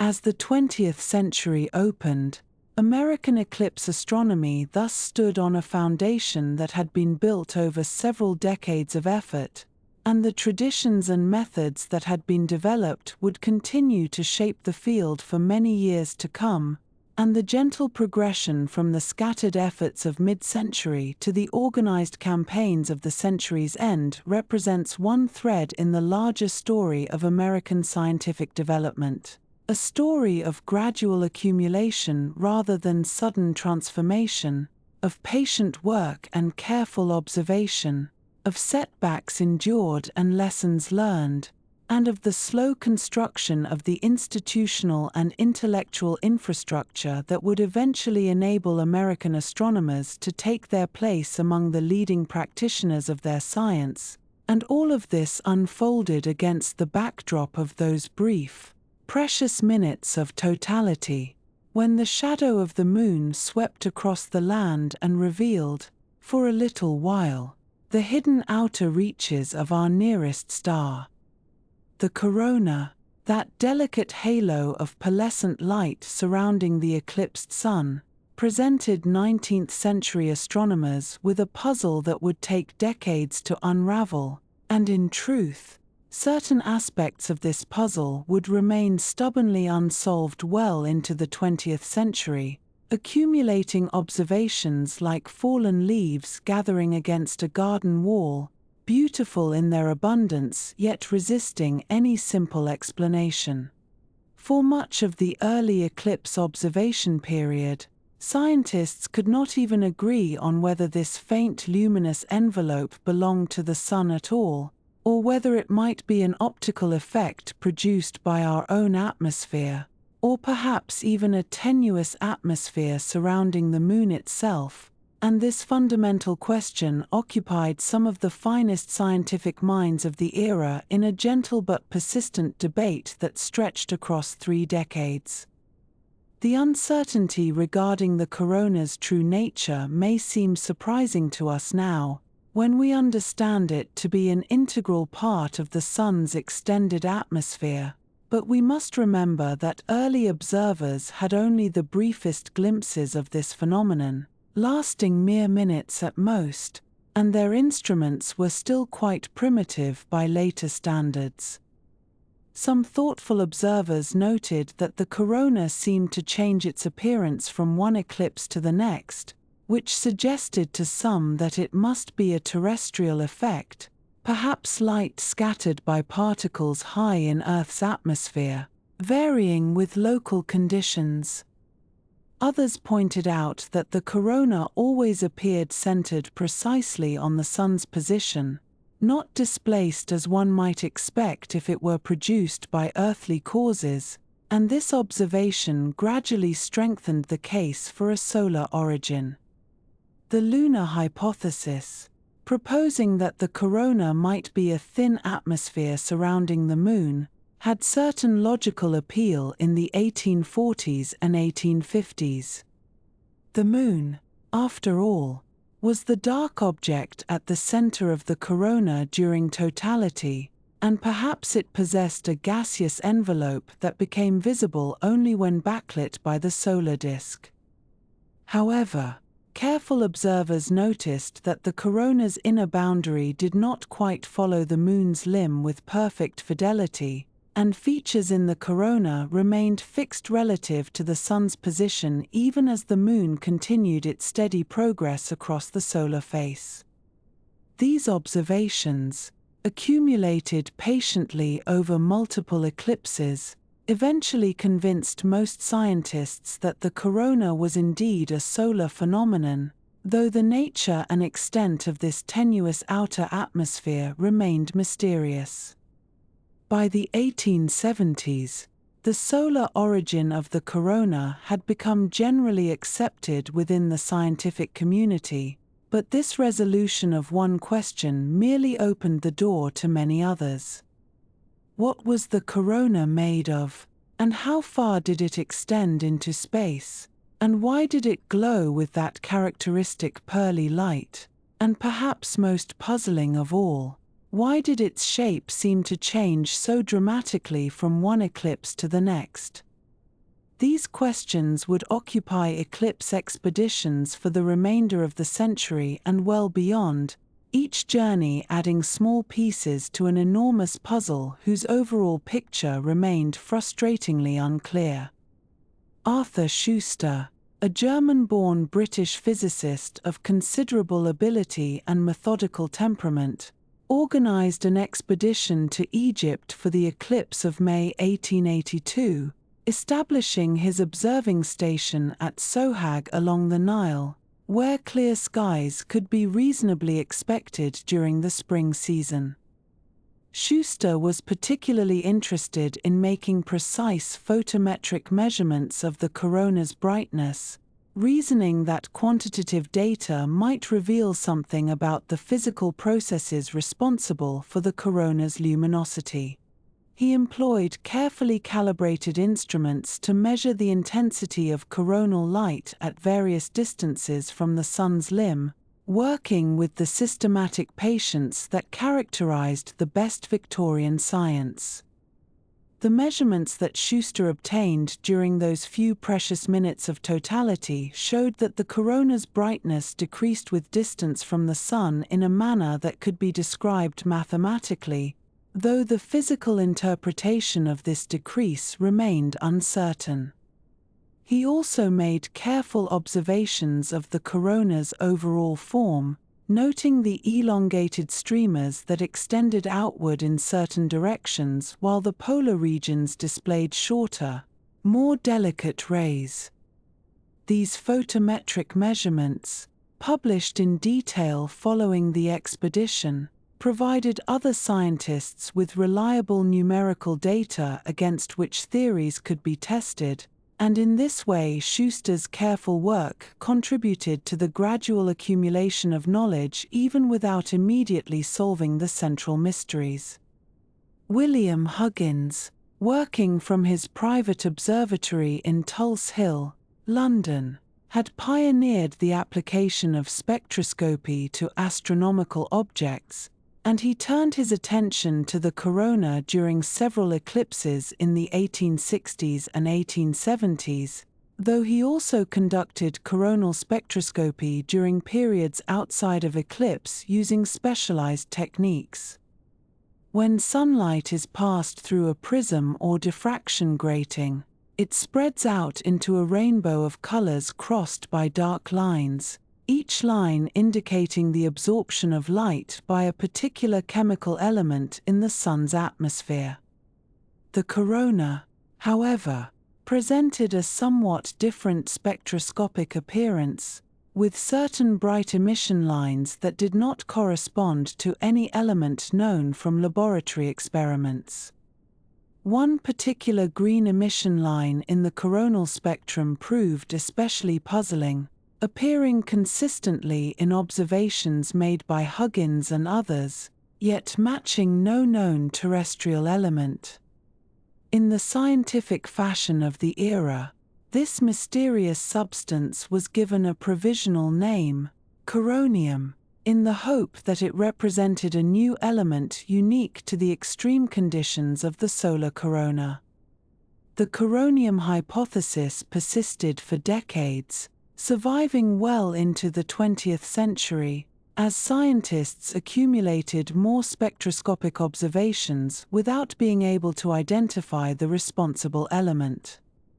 It was not until the 1940s that the Swedish physicist Bengt Edlund finally demonstrated that the coronium lines were produced by iron atoms that had been stripped of 13 of their electrons, a state of extreme ionization that required temperatures of over 1 million degrees.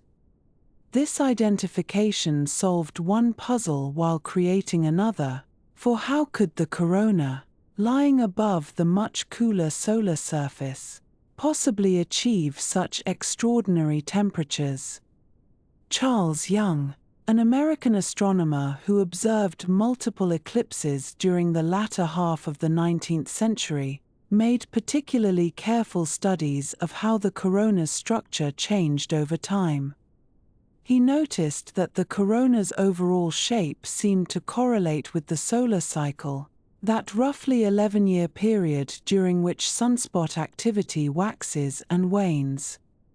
During years when sunspots were numerous, the corona appeared roughly circular, with streamers extending outward in all directions with approximate equality. During years of minimal sunspot activity, however, the corona took on a distinctly different appearance, with long streamers stretching outward near the solar equator while the polar regions displayed only short, brush-like rays.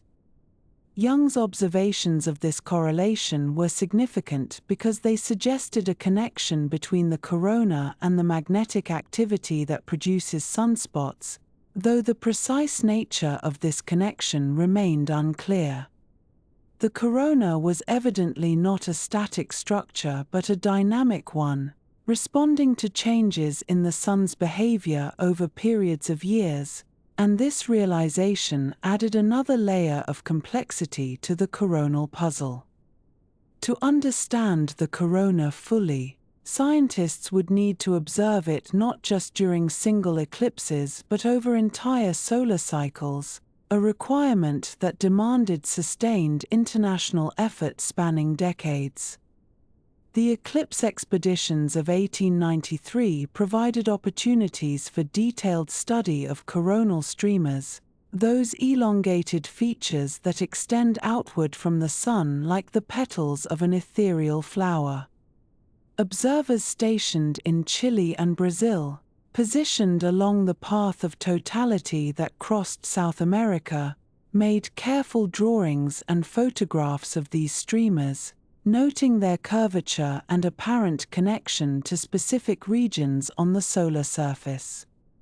The streamers did not extend straight outward from the sun but curved gracefully, following paths that suggested they were being shaped by some organizing force, most likely the sun's magnetic field, though the details of this shaping remained a subject of continuing investigation.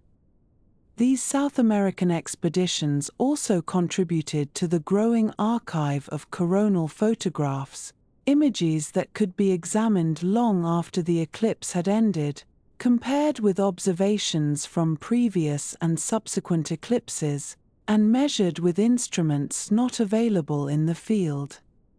The photograph, that patient recorder of light, had become an essential tool for eclipse science, capturing in silver halide crystals what the human eye could only glimpse for fleeting moments. Each successful photograph added to a growing collection that spanned decades, allowing scientists to study the corona's evolution over time scales impossible to encompass in any single human observation. The question of what heated the corona to its extraordinary temperatures generated considerable theoretical debate throughout this period, though the full magnitude of the problem was not appreciated until the coronium lines were properly identified in the 1940s. Some scientists proposed that the corona was heated simply by its proximity to the sun's surface, with energy flowing outward through the solar atmosphere in much the same way that heat flows through a solid object. This thermal theory had the advantage of simplicity but struggled to explain how the corona could be hotter than the solar surface below it, a situation that seemed to violate basic principles of thermodynamics.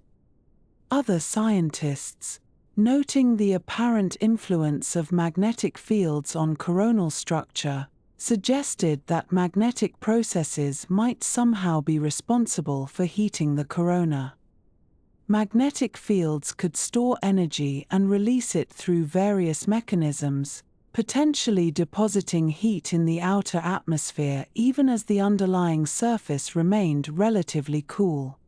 This magnetic theory gained supporters as the connection between coronal shape and sunspot cycles became better established, though the specific physical processes remained quite speculative.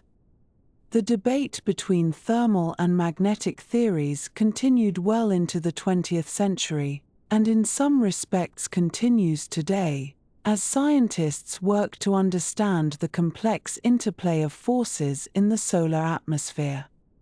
Edward Walter Maunder, working at the Royal Greenwich Observatory, made particularly important contributions to understanding the relationship between the corona and solar activity cycles. Maunder was already known for his careful studies of sunspot records, and he applied the same methodical approach to coronal observations, correlating the corona's shape at successive eclipses with the contemporaneous level of sunspot activity. His work confirmed and extended Young's earlier observations, demonstrating beyond reasonable doubt that the corona's form was intimately connected to the Sun's magnetic state. Maunder also noted a curious feature in the historical sunspot record, a period from roughly 1645 to 1715 during which very few sunspots had been observed, a quiet interval now known as the Maunder minimum in his honor.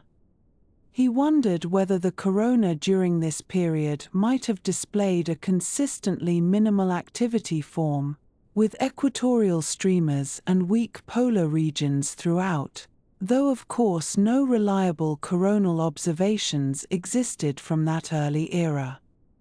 Such questions illustrated how eclipse science connected to broader issues of solar behavior over historical timescales, linking the brief moments of totality to the long rhythms of stellar activity. The eclipse of January 1898, visible across India, prompted particularly extensive photographic surveys of coronal structure. Multiple expeditions positioned themselves along the path of totality, coordinating their observations to capture the corona from different locations and at slightly different times as the Moon's shadow swept across the subcontinent.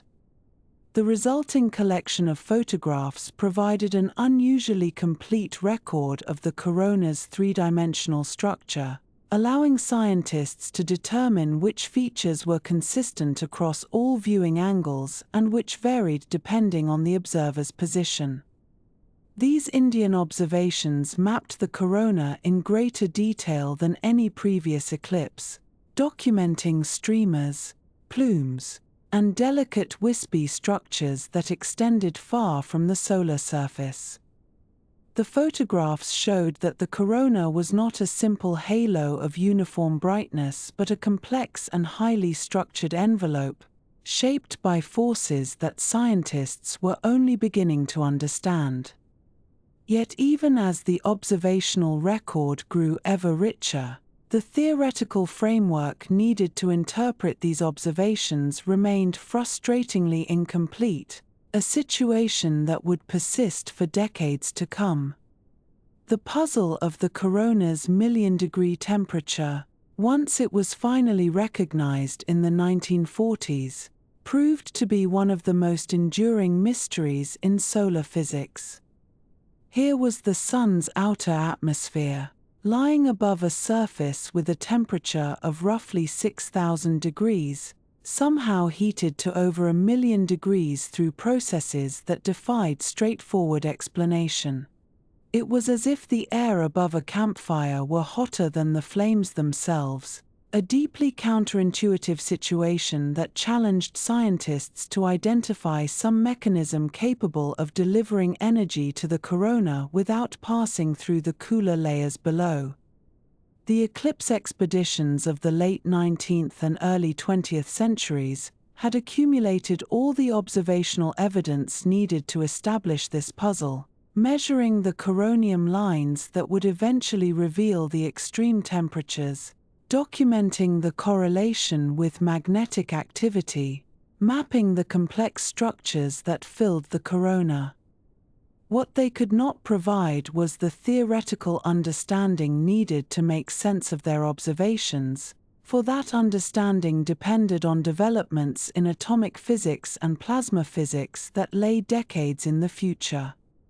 And so the observations waited, preserved in notebooks and photographic plates, until science had developed the conceptual tools needed to interpret them, a patient accumulation of facts awaiting their eventual explanation.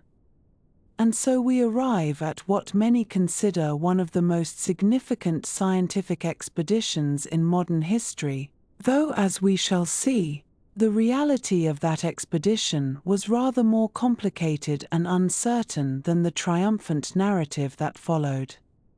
The year was 1919, and the world was still exhaling from the terrible weight of the Great War, which had only concluded months earlier in November of 1918. Into this atmosphere of lingering grief and tentative hope came two British astronomers with a rather ambitious plan, one that would involve traveling to remote corners of the Earth to photograph a total solar eclipse and, in doing so, to test a prediction made by a German physicist named Albert Einstein. The British astronomer Frank Watson Dyson served as the Astronomer Royal at the Greenwich Observatory, a position of considerable prestige and responsibility within the scientific establishment of the United Kingdom. Dyson had noticed that the total solar eclipse occurring on the 29th of May, 1919, would present an unusually favorable opportunity for testing Einstein's general theory of relativity, because the Sun would be positioned against the backdrop of the Hyades star cluster in the constellation Taurus, meaning that numerous bright stars would be visible near the solar disk during totality. This abundance of nearby stars would provide multiple data points for measuring whether starlight passing close to the Sun was being deflected, or bent, by the curvature of spacetime that Einstein's theory predicted. Dyson enlisted the help of Arthur Stanley Eddington, who was then the director of the Cambridge Observatory and one of the few British scientists who had studied and understood Einstein's revolutionary ideas about gravity, space, and time. Eddington was a man of unusual qualities for his era, possessing both exceptional mathematical ability and deep pacifist convictions rooted in his Quaker faith. During the war, Eddington had faced conscription and the possibility of imprisonment as a conscientious objector, and it was partly through Dyson's intervention that he had been granted a deferment on the condition that he would lead this scientific expedition once hostilities ceased. The arrangement was somewhat convenient for everyone involved, as it allowed Eddington to continue his scientific work while also providing the astronomical community with a skilled observer for this important endeavor. The political dimensions of this expedition were not lost on anyone involved, though they were perhaps discussed with characteristic British understatement. Here was a British scientific establishment preparing to validate the theoretical work of a German physicist, Albert Einstein, who had been residing in Berlin throughout the war and who remained a citizen of a nation that had been, until very recently, the mortal enemy of the British Empire. Some saw in this potential validation an opportunity for science to transcend the bitter nationalism that had consumed Europe, a demonstration that the pursuit of truth could reunite what war had divided. Others, naturally, were rather less enthusiastic about the prospect of celebrating German genius so soon after the armistice, when wounds remained fresh and grief still permeated countless households across Britain. Einstein himself had developed his general theory of relativity over a period of roughly 8 years, presenting the final field equations in November of 1915, even as the war raged across Europe. His theory made several testable predictions, including the explanation of a small anomaly in the orbit of Mercury that Newtonian gravity could not account for, and the prediction that light rays passing near a massive object like the Sun would be deflected from their straight paths. Einstein calculated that a ray of light grazing the edge of the Sun would be bent by approximately 1.75 arcseconds, which is a very small angle indeed, roughly equivalent to the apparent width of a human hair viewed from a distance of about 10 meters. This value was precisely twice what would be predicted by an older calculation, sometimes attributed to Newton, which considered light as particles being attracted by gravity in the classical sense. The Eclipse expedition therefore aimed not merely to detect light deflection, but to distinguish between these two competing predictions. It should be mentioned that 1919 was not the first attempt to test Einstein's light deflection prediction. In 1914, a German expedition led by Erwin Freundlich had traveled to the Crimean Peninsula, then part of the Russian Empire, to observe a total eclipse that occurred in August of that year. The expedition had arrived and was preparing its instruments when war broke out between Germany and Russia, and the German astronomers found themselves suddenly classified as enemy nationals on Russian soil. Their equipment was confiscated, and several members of the expedition were briefly detained before eventually being allowed to return home. The clouds of war had quite literally obscured the eclipse from German scientific view, and the test of relativity was postponed for 5 more years. For the 1919 expedition, Dyson and Eddington organized 2 separate observing teams that would travel to different locations along the path of totality, thereby increasing the chances that at least one team would enjoy clear skies. Eddington himself led the expedition to Principe, a small island in the Gulf of Guinea off the west coast of Africa, which was then a Portuguese colonial possession. The second team, consisting of Charles Rundle Davidson and Andrew Claude de la Cromelin, both from the Greenwich Observatory, traveled to Sobral, a town in the northeastern region of Brazil. The decision to send 2 teams to widely separated locations was prudent, as weather at any single location during an eclipse can never be guaranteed, and the investment of resources and effort demanded some redundancy. Eddington arrived at Principe in late April with his assistant Edwin Cottingham, and they spent the weeks before the eclipse setting up their equipment and becoming accustomed to the tropical conditions.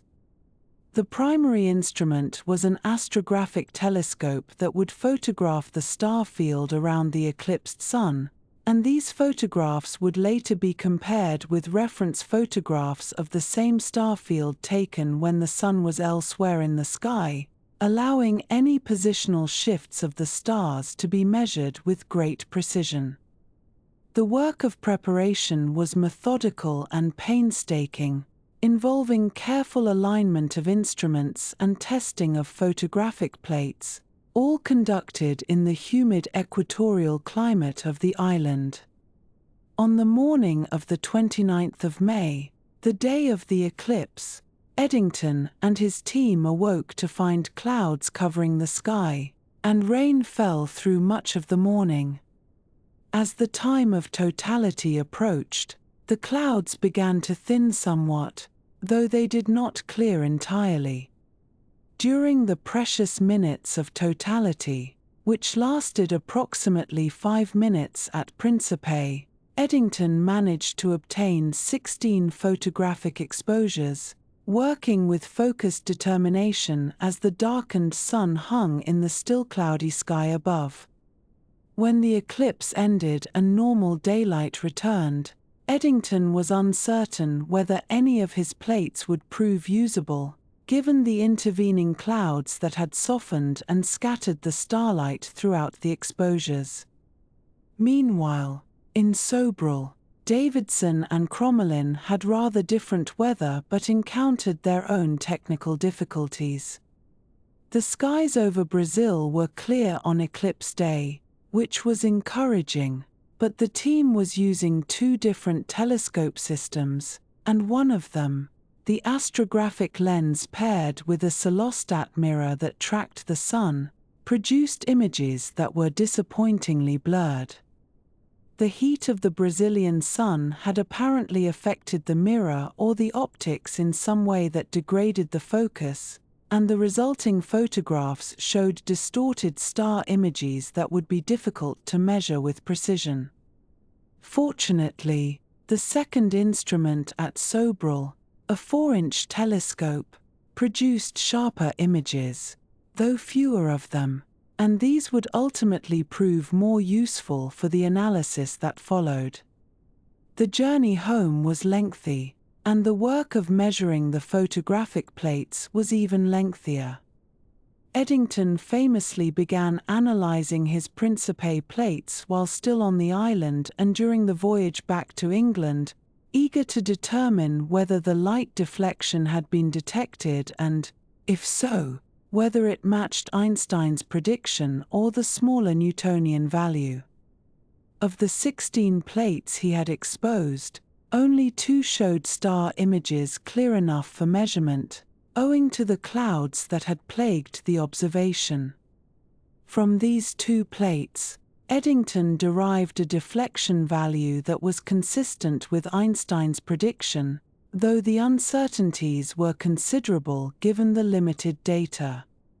The Sobral results required more careful handling.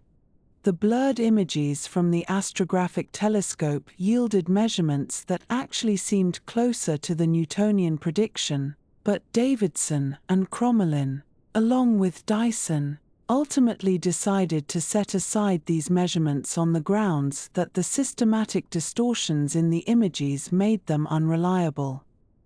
The sharper images from the 4-inch telescope, though fewer in number, gave results that agreed well with Einstein's value, and it was these measurements, combined with Eddington's Principe plates, that formed the basis of the final published conclusions.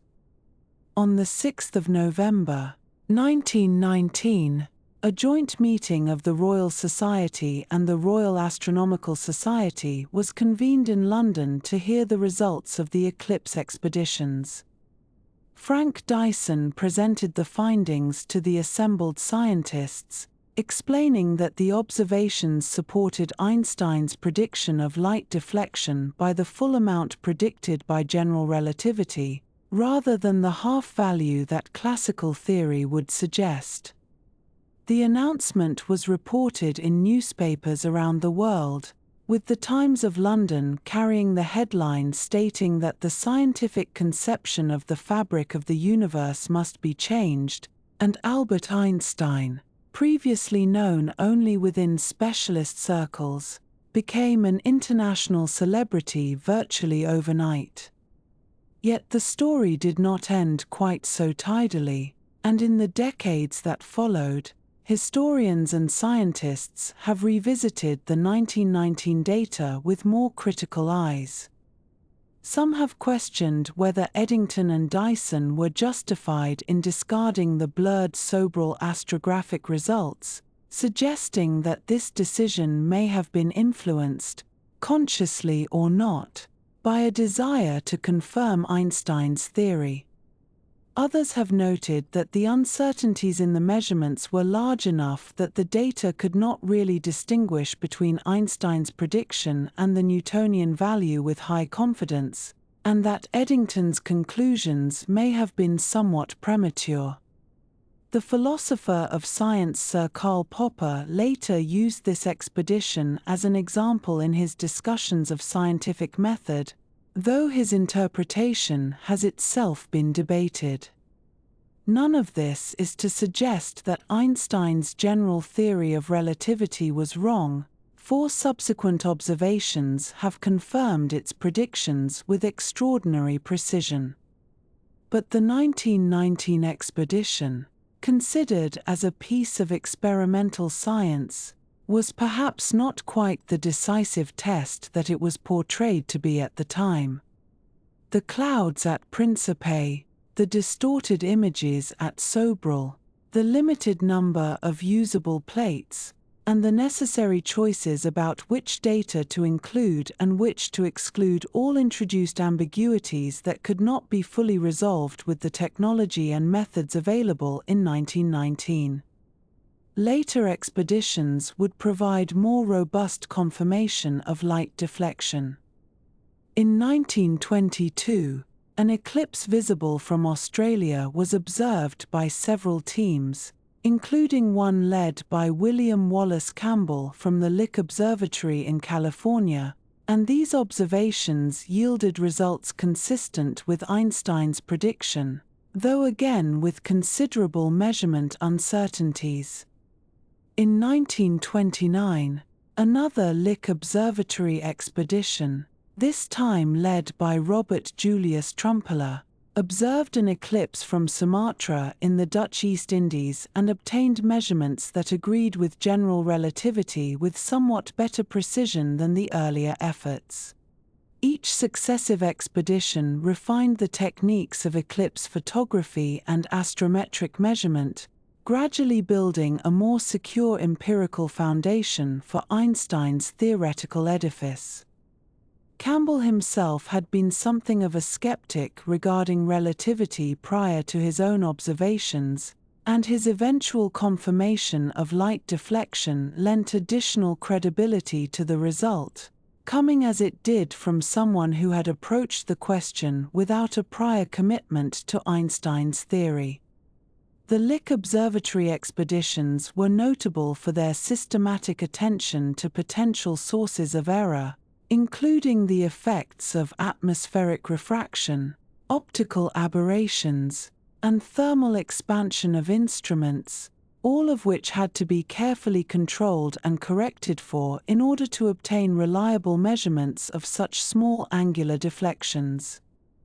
And so the enterprise of testing general relativity through solar eclipse observations continued for decades, with each new eclipse presenting another opportunity to refine the measurements and reduce the uncertainties.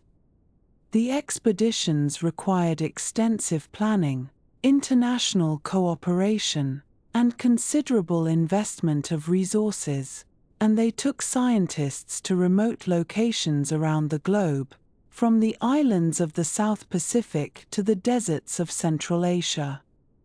The tradition of eclipse expeditions thus wove together the pursuit of fundamental physics with the age-old human fascination with celestial phenomena, linking the abstract mathematics of curved spacetime to the concrete experience of standing beneath a darkened sun and watching the stars emerge briefly in the daytime sky. The 1919 expedition, despite its limitations and controversies, remains a landmark moment in the history of science, not only for its specific findings but for the broader cultural impact it achieved.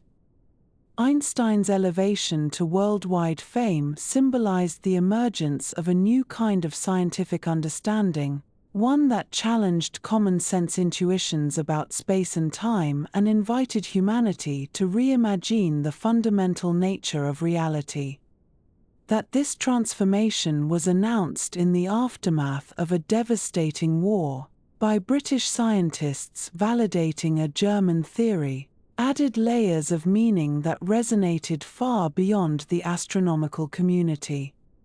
The shadow of the eclipse had revealed, however imperfectly, the shadow of Einstein's new conception of gravity, and the world would never quite see the cosmos in the same way again. And so we come now to the practical side of these scientific journeys, the parts that rarely appear in the triumphant reports published in astronomical journals, the quieter story of boxes and crates and tropical fevers, of missed connections and spoiled chemicals, of exhaustion so profound that hands trembled at the very moment when steadiness mattered most. For every elegant diagram of the solar corona reproduced in the proceedings of learned societies, there existed somewhere in the background a tale of logistical complexity that would have daunted the planners of small military campaigns, and indeed the language used in expedition reports often borrowed from martial vocabulary, speaking of reconnoitering sites and establishing positions and securing lines of supply. The equipment required for a serious eclipse expedition in the 19th and early 20th centuries was substantial in both volume and delicacy, and these two qualities existed in uncomfortable tension with one another. A single telescope of the sort used for coronal photography might weigh several hundred pounds and require its own custom-built mounting, which in turn demanded a stable platform constructed on-site from local materials or from timber shipped at considerable expense across oceans. The photographic plates themselves, coated with light-sensitive emulsions, needed protection from heat and humidity and rough handling, and the chemicals used to develop them in the field had their own particular requirements for temperature and freshness. One might need to transport a complete darkroom capable of functioning in jungle clearings or on remote Pacific atolls, along with sufficient supplies of clean water and electrical generators if photographic work were to continue after darkness fell. The journey itself could consume months in each direction. Steamship travel, while considerably faster than the sailing vessels of earlier centuries, still required weeks to reach destinations in Africa or Asia or the Pacific Islands, and the final approach to the chosen observation site often involved transfers to smaller coastal vessels, then to river boats, then to overland caravans of porters and pack animals picking their way along paths that barely deserved the name of roads. At each stage of this journey, the precious equipment faced new perils, the jolting of unsprung carts over rutted tracks, the swaying of small boats through coastal swells, the simple possibility of dropping a crate into a river during an awkward portage. The 1889 expedition to observe the total eclipse from West Africa illustrates with particular clarity the bodily dangers that astronomers accepted as part of their scientific duty. Several observers traveled to locations along the path of totality that crossed through regions known to European medicine primarily through their fearsome reputations for tropical disease, and the mosquito-borne illnesses that awaited them. They did not respect scientific credentials. Members of the expedition contracted fevers that in some cases proved debilitating for months afterward, and the official reports of their observations carry an unspoken weight when one understands that the data was gathered by men already weakened by illness or fighting through the early stages of infection. The quinine tablets that formed the standard prophylaxis against malaria were themselves unpleasant to take and only partially effective, and other tropical ailments offered no prophylaxis at all. These men understood the risks with considerable clarity, Having read the accounts of previous expeditions and consulted with Colonial medical officers, and they went regardless, packing their medicine chests alongside their spectroscopes. The summer monsoons of Japan presented a different category of challenge to the expedition of 1896, one that could not be addressed through medical preparation but only through flexibility and good fortune. The astronomers had selected their observation sites months in advance based on the best available meteorological data, but the monsoon season is by its nature a time of uncertainty, and the clouds that rolled in during the days before the eclipse forced difficult decisions about whether to remain in place and hope for clearing or to relocate at the last moment to a site offering better prospects. Some parties chose to move, packing their equipment onto trains with mere hours to spare and racing to establish new positions before totality began, while others stayed and watched through frustrating veils of cloud as the shadow passed overhead. The physical labor of such last-minute relocations fell heavily upon the astronomers themselves and upon the local workers hired to assist them, and the careful calibrations performed at the original site had to be repeated in compressed time frames that allowed little margin for error. Perhaps no expedition better illustrates the intersection of astronomical ambition with historical catastrophe than the journey undertaken in 1914 to observe the eclipse from the Crimean Peninsula. The scientific stakes were particularly high for this expedition, as astronomers hoped to test predictions arising from Einstein's developing theory of general relativity by measuring whether starlight passing near the Sun would be bent by gravity in the manner the theory suggested. Equipment was shipped to Russia during what seemed a period of European stability, with astronomers from several nations coordinating their efforts in the spirit of international scientific cooperation that had characterized the previous decades. Then came the assassination at Sarajevo, and the cascade of mobilizations and declarations that followed, and suddenly the astronomers found themselves in a war zone.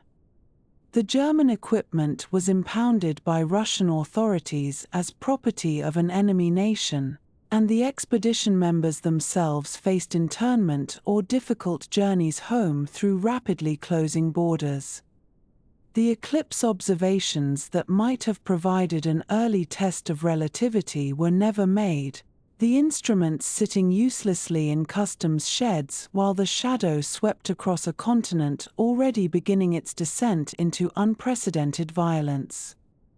In retrospect, some historians have suggested that this failure was perhaps fortunate for Einstein's reputation, as the technology of 1914 might not have been capable of measurements precise enough to confirm the theory, and an ambiguous or negative result could have delayed the acceptance of general relativity by years or decades.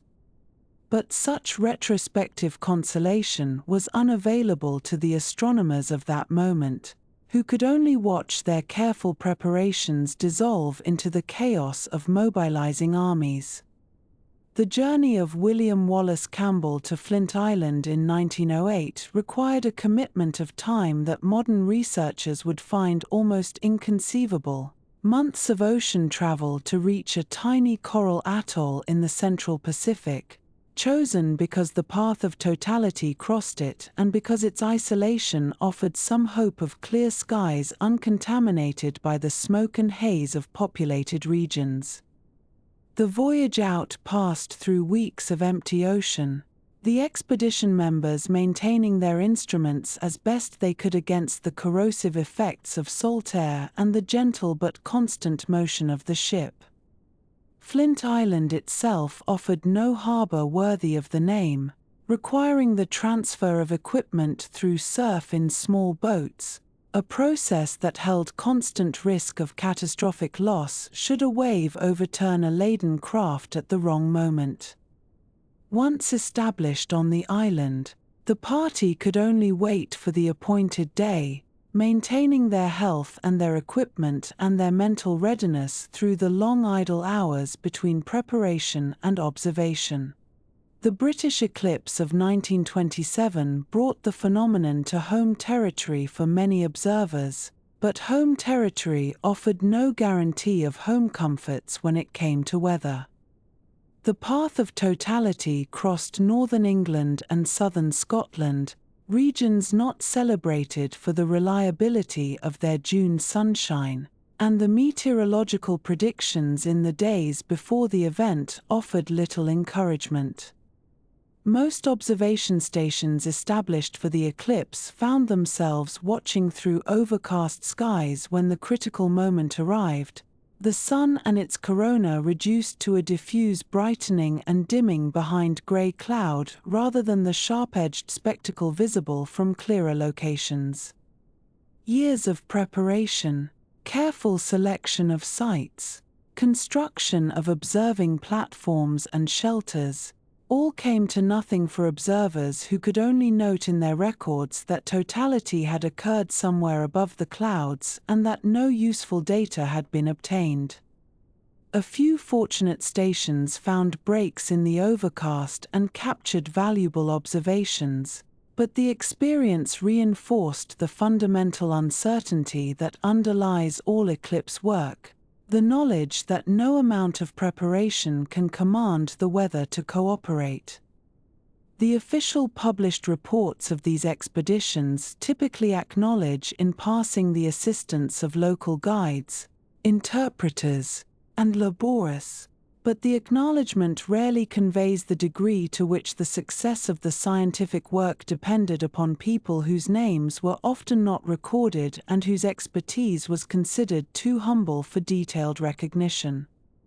Local guides knew which routes remained passable during rainy seasons and which river crossings became dangerous with changing water levels. Interpreters negotiated not merely language barriers but cultural expectations, smoothing relationships with local authorities and explaining the peculiar needs of the foreign scientists in terms that made sense within local frameworks of knowledge and courtesy. Porters carried loads that the astronomers themselves could not have managed, picking their way over terrain with a sureness of foot developed through lifetimes of experience. Without these contributions, the scientific instruments would never have reached their destinations, yet the published papers celebrated the astronomers as if they had accomplished their journeys alone. The technical challenges of maintaining sensitive equipment in tropical conditions occupied considerable attention in expedition planning. Photographic emulsions lost sensitivity when exposed to excessive heat, and the chemicals used for development could decompose or change their properties in ways that produced unreliable results. Elaborate precautions were developed over successive expeditions, involving insulated storage containers and careful scheduling of photographic work during cooler hours and backup supplies of chemicals in case the primary stock proved compromised.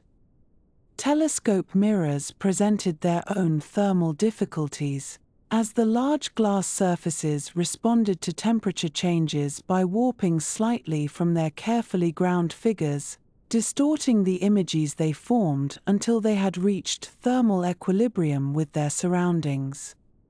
Experienced observers learned to set up their instruments hours before observations were planned and to shade them carefully from direct sunlight, allowing the glass to stabilize before critical work began.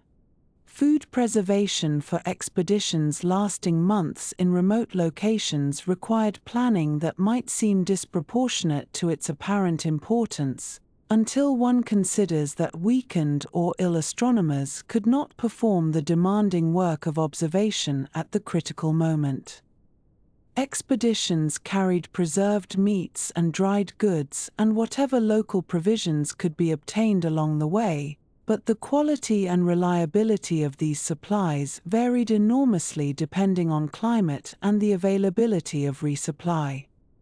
An observer suffering from digestive complaints brought on by spoiled provisions would find it difficult to maintain the concentration and physical steadiness required during the brief minutes of totality, and more than one expedition report contains veiled references to health difficulties that compromised the quality of the work. The physical exhaustion of the observers themselves during totality represented a final practical challenge that no amount of preparation could entirely overcome. After weeks or months of travel, days of final preparation and checking and rechecking of equipment, nights of poor sleep brought on by anticipation and unfamiliar surroundings, the astronomers arrived at the critical moment already depleted.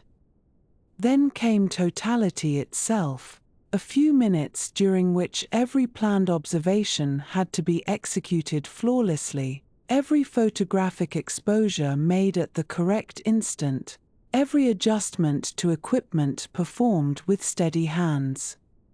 Observers described afterward the strange mixture of intense focus and physical trembling that characterized these moments, their bodies protesting even as their minds demanded precision. Some found their hands shaking so badly that they could barely operate their instruments, the accumulated exhaustion of the expedition expressing itself at the worst possible moment. And when totality ended and the ordinary light of day returned, there remained the long journey home with the precious exposed plates, the same hazards of transport and climate now threatening the fragile records of those few minutes of observation. The work was not complete until the plates had been safely developed and measured and the results published, and many months might pass between the moment of observation and the final confirmation that usable data had been obtained. Throughout this period, the expedition members could only wait and hope that the images they had captured would prove sharp enough and properly exposed and undamaged by the journey, that all their efforts would not end in disappointment when the plates were finally examined under proper laboratory conditions. And so we turn now to a quieter chapter in the history of eclipse expeditions, one that unfolds alongside the more celebrated accounts of the great observatories and their well-funded journeys, yet which has often been overlooked in the telling of this particular scientific story. For while the names of Airy and Lockyer and Young appear prominently in the historical record, there were many other observers, patient and dedicated, whose contributions were no less significant for having been made from the margins of professional astronomy. These were the women astronomers and the amateur contributors, the careful measurers and tireless processors of data, who together formed an essential part of the scientific enterprise even when the official expedition teams rarely welcomed them as equals. Among the most remarkable of these figures was Maria Mitchell, who by the middle of the 19th century had already established herself as an astronomer of considerable reputation following her discovery of a comet in 1847, which brought her international recognition and a gold medal from the King of Denmark.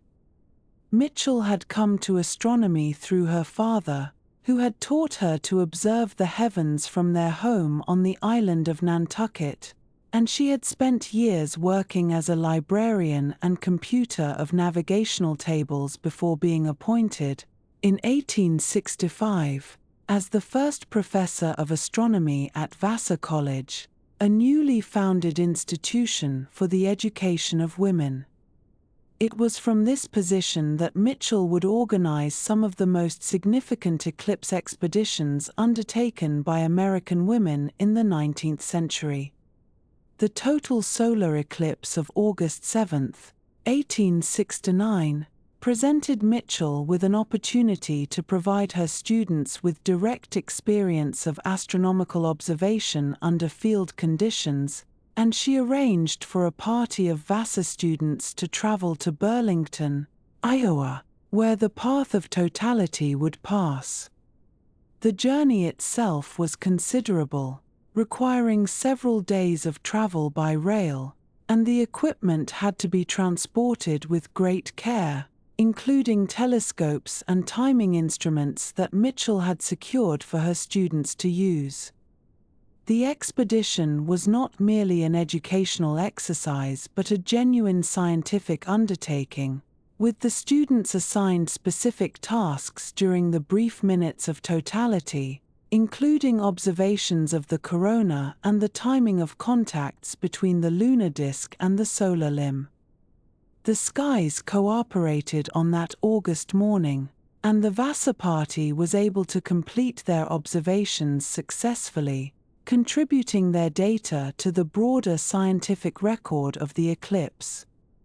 Nearly a decade later, Mitchell organized a second and more ambitious expedition, this time to Denver, Colorado, for the total eclipse of July 29, 1878. The eclipse track on this occasion crossed the American West, and Mitchell gathered a larger party of students and recent graduates for the journey, establishing their observation station in the Colorado Territory. The preparations were meticulous, as Mitchell understood that field astronomy demanded both technical competence and the ability to work calmly under pressure, for the few minutes of totality allowed no opportunity for correction of errors.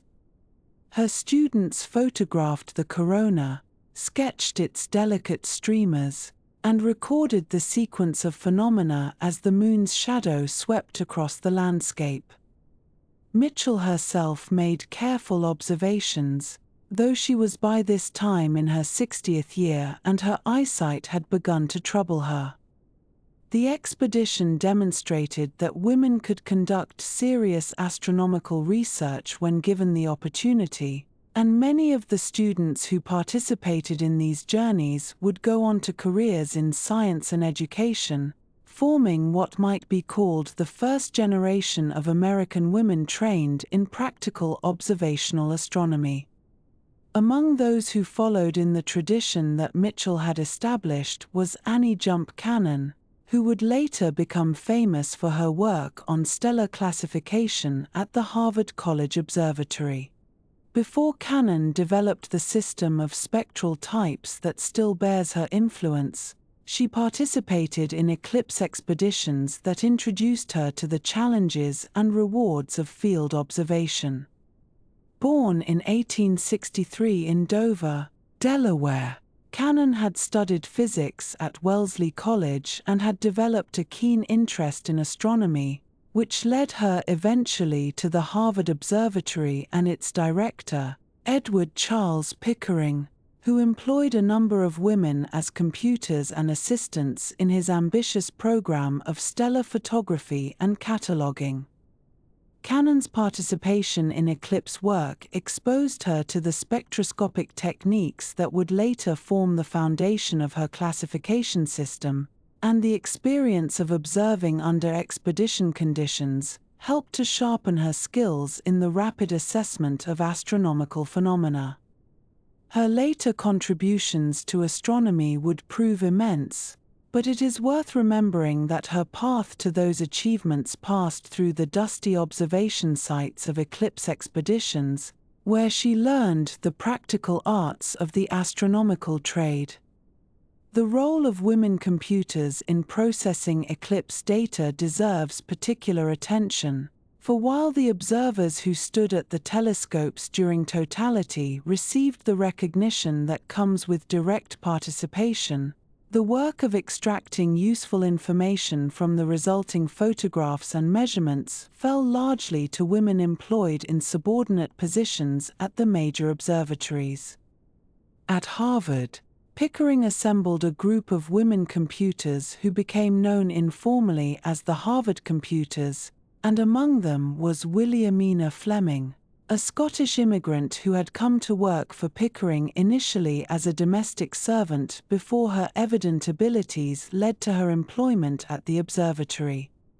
Fleming's work involved the careful examination of photographic plates, measuring the positions and characteristics of stars with an accuracy that required both patience and exceptional visual acuity.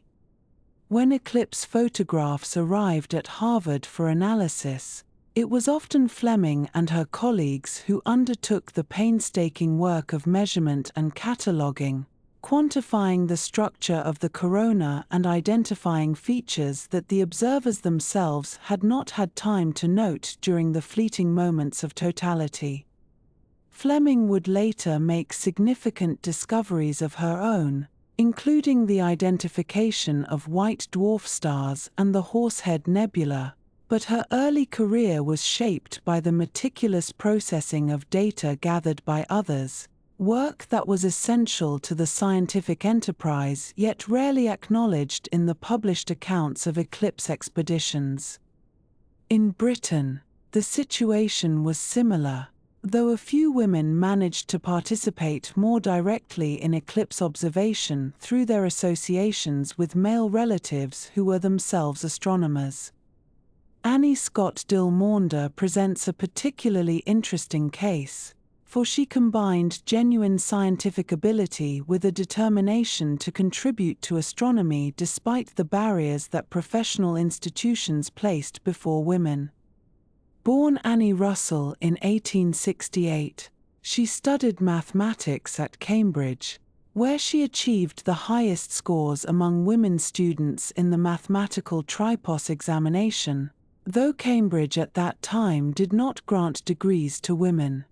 She subsequently worked as a computer at the Royal Greenwich Observatory, where she met and married the astronomer Edward Walter Maunder, a specialist in solar observation who was particularly interested in sunspot activity and the corona.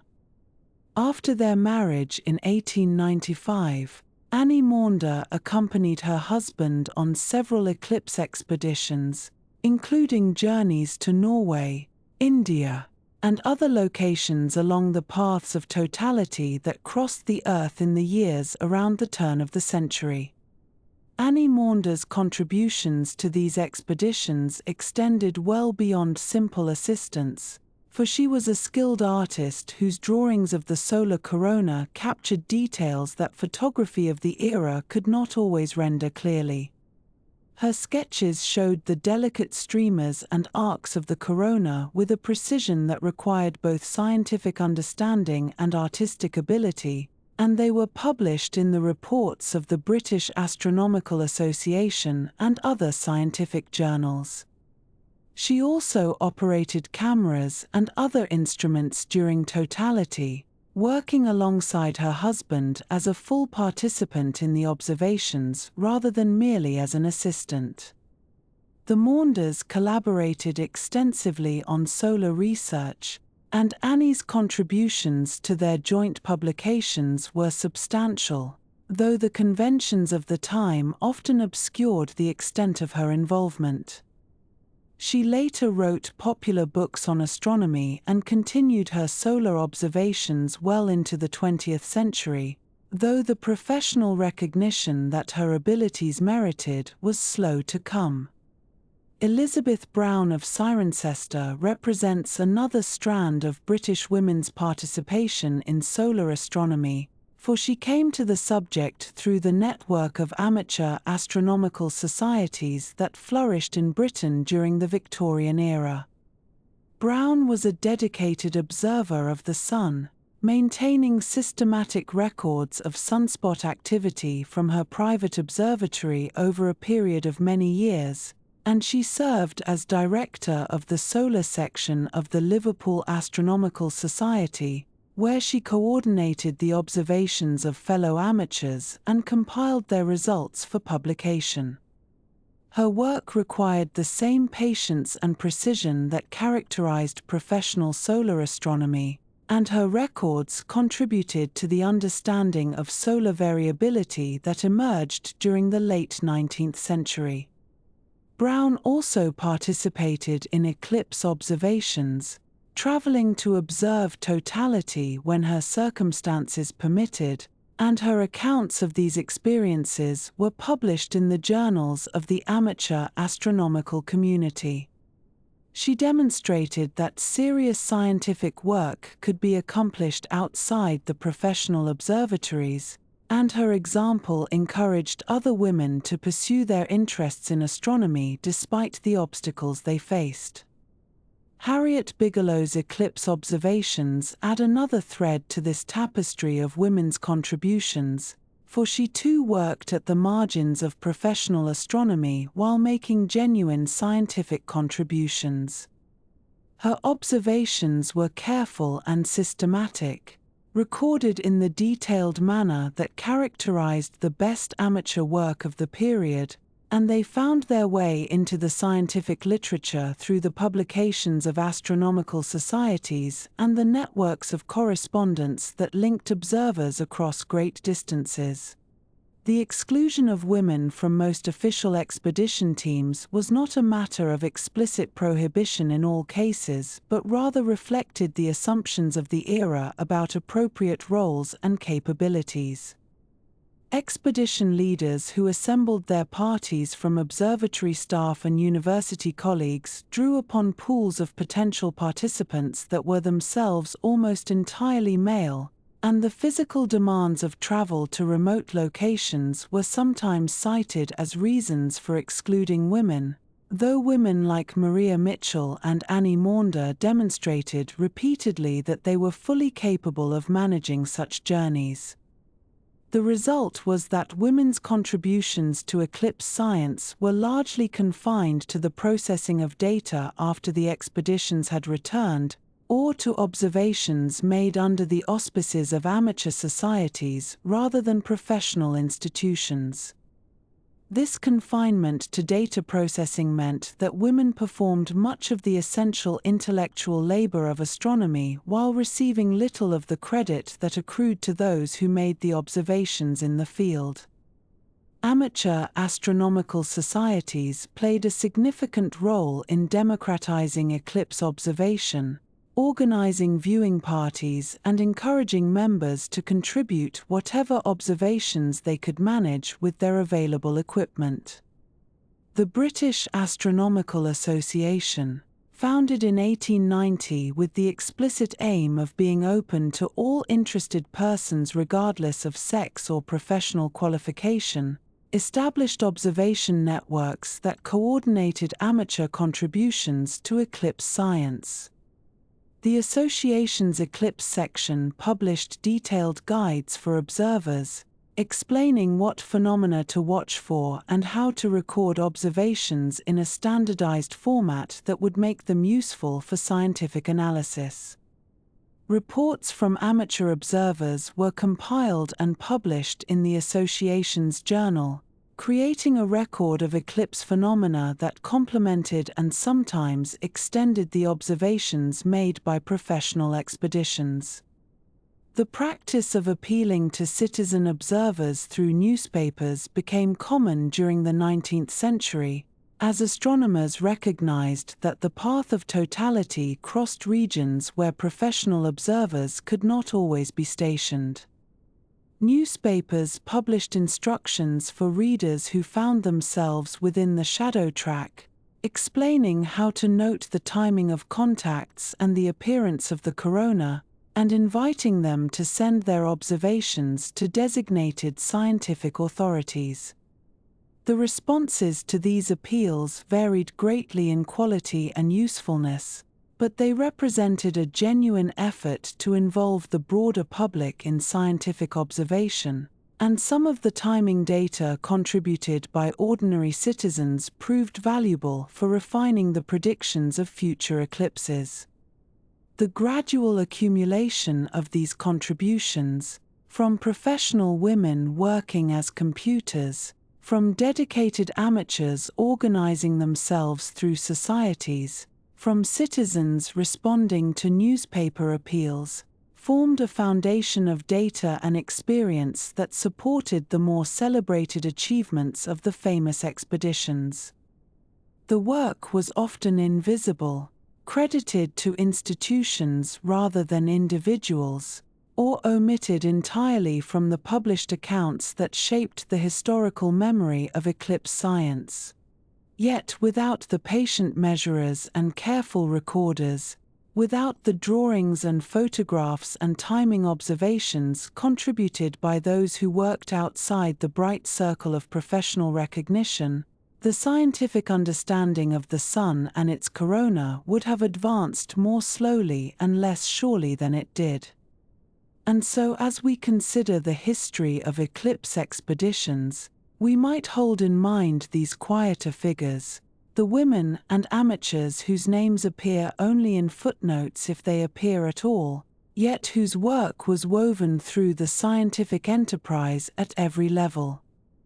Their telescopes may have been smaller, their journeys less celebrated, their publications less prominent, but their contributions formed part of the great collective effort to understand the hidden workings of our nearest star, and the debt that astronomy owes them is no less real for having been so long unacknowledged.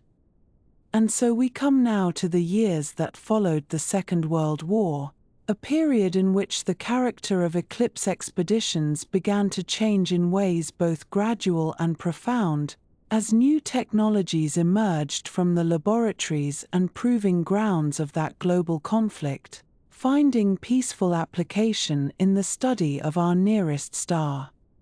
The astronomers who had spent the war years working on radar systems, on high-altitude aircraft, on rockets that could reach beyond the atmosphere itself, returned to their observatories with fresh ideas about how the corona might be studied, and it was perhaps inevitable that the methods which had served so well for 2 centuries would begin to give way to something altogether different, though no less remarkable in its own quiet fashion.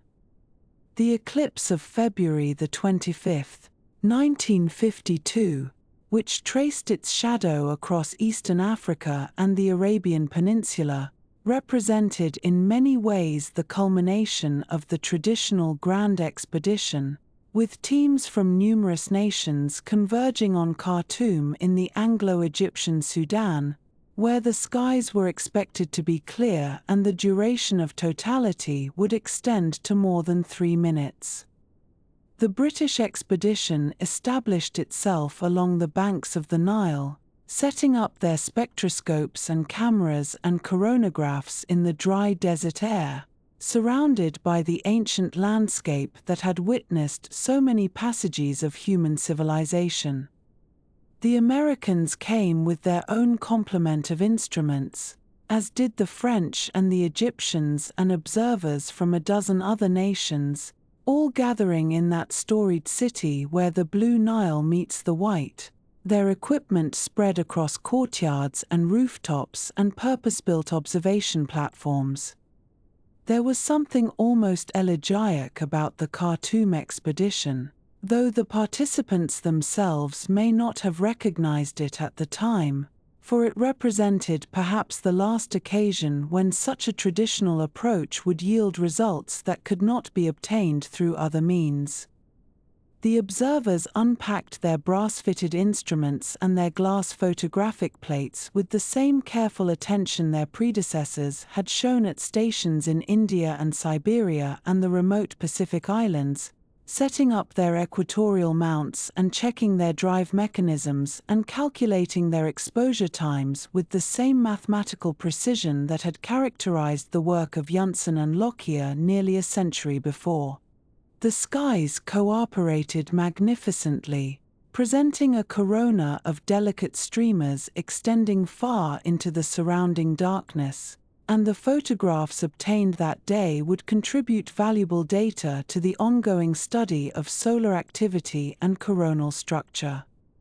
Yet even as the Khartoum observers congratulated themselves on their success, the world of solar physics was already being transformed by an invention that had been perfected some 2 decades earlier, in the high mountain observatory of the Pic du Midi in the French Pyrenees. Bernard Lyot, a French astronomer of extraordinary patience and technical skill, had devoted years of careful work to solving a problem that had vexed solar observers since the earliest days of eclipse photography, namely the question of whether the corona could somehow be observed without waiting for the rare and fleeting moments of total eclipse. The difficulty lay in the overwhelming brightness of the photosphere, the visible surface of the Sun, which scattered light through the Earth's atmosphere and through the optical elements of any telescope pointed toward it, creating a diffuse glow that completely masked the much fainter coronal light. Lyot approached this challenge with the methodical determination of an engineer, examining every source of scattered light within his instruments and eliminating them one by one through careful design and the use of specially polished lenses made from the purest optical glass available. He constructed baffles and stops and occulting discs, creating an artificial eclipse within his telescope that blocked the direct light of the photosphere while allowing the coronal light to pass through to his detector. By 1931, after years of patient refinement, Lyot had succeeded in photographing the inner corona from his mountain observatory, without the benefit of any natural eclipse whatsoever, and in doing so he had demonstrated that at least some aspects of solar research need no longer depend upon the unpredictable cooperation of weather and geography. The coronagraph, as Lyot's invention came to be known, did not immediately render eclipse expeditions obsolete, for the scattered light from the sky itself still limited observations to the innermost regions of the corona, and even then only from high-altitude sites where the atmosphere was thin and clear.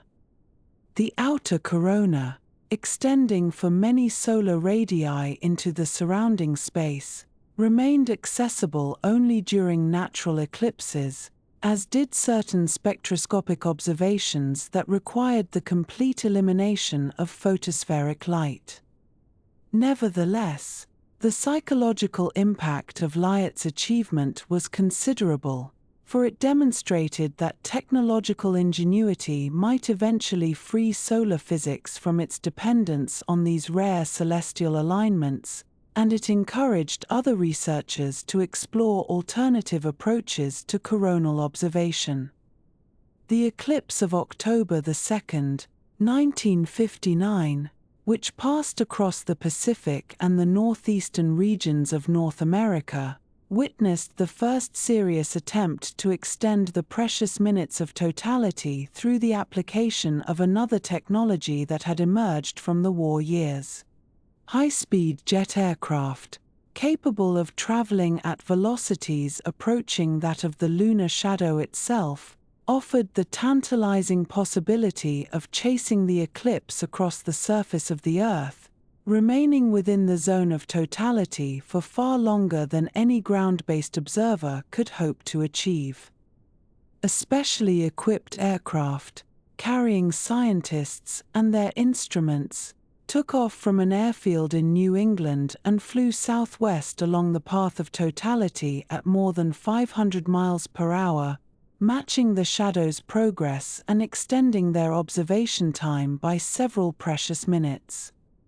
The results were encouraging, though the practical difficulties of maintaining stable observations from a platform that was itself moving at tremendous speed through the turbulent upper atmosphere proved considerable.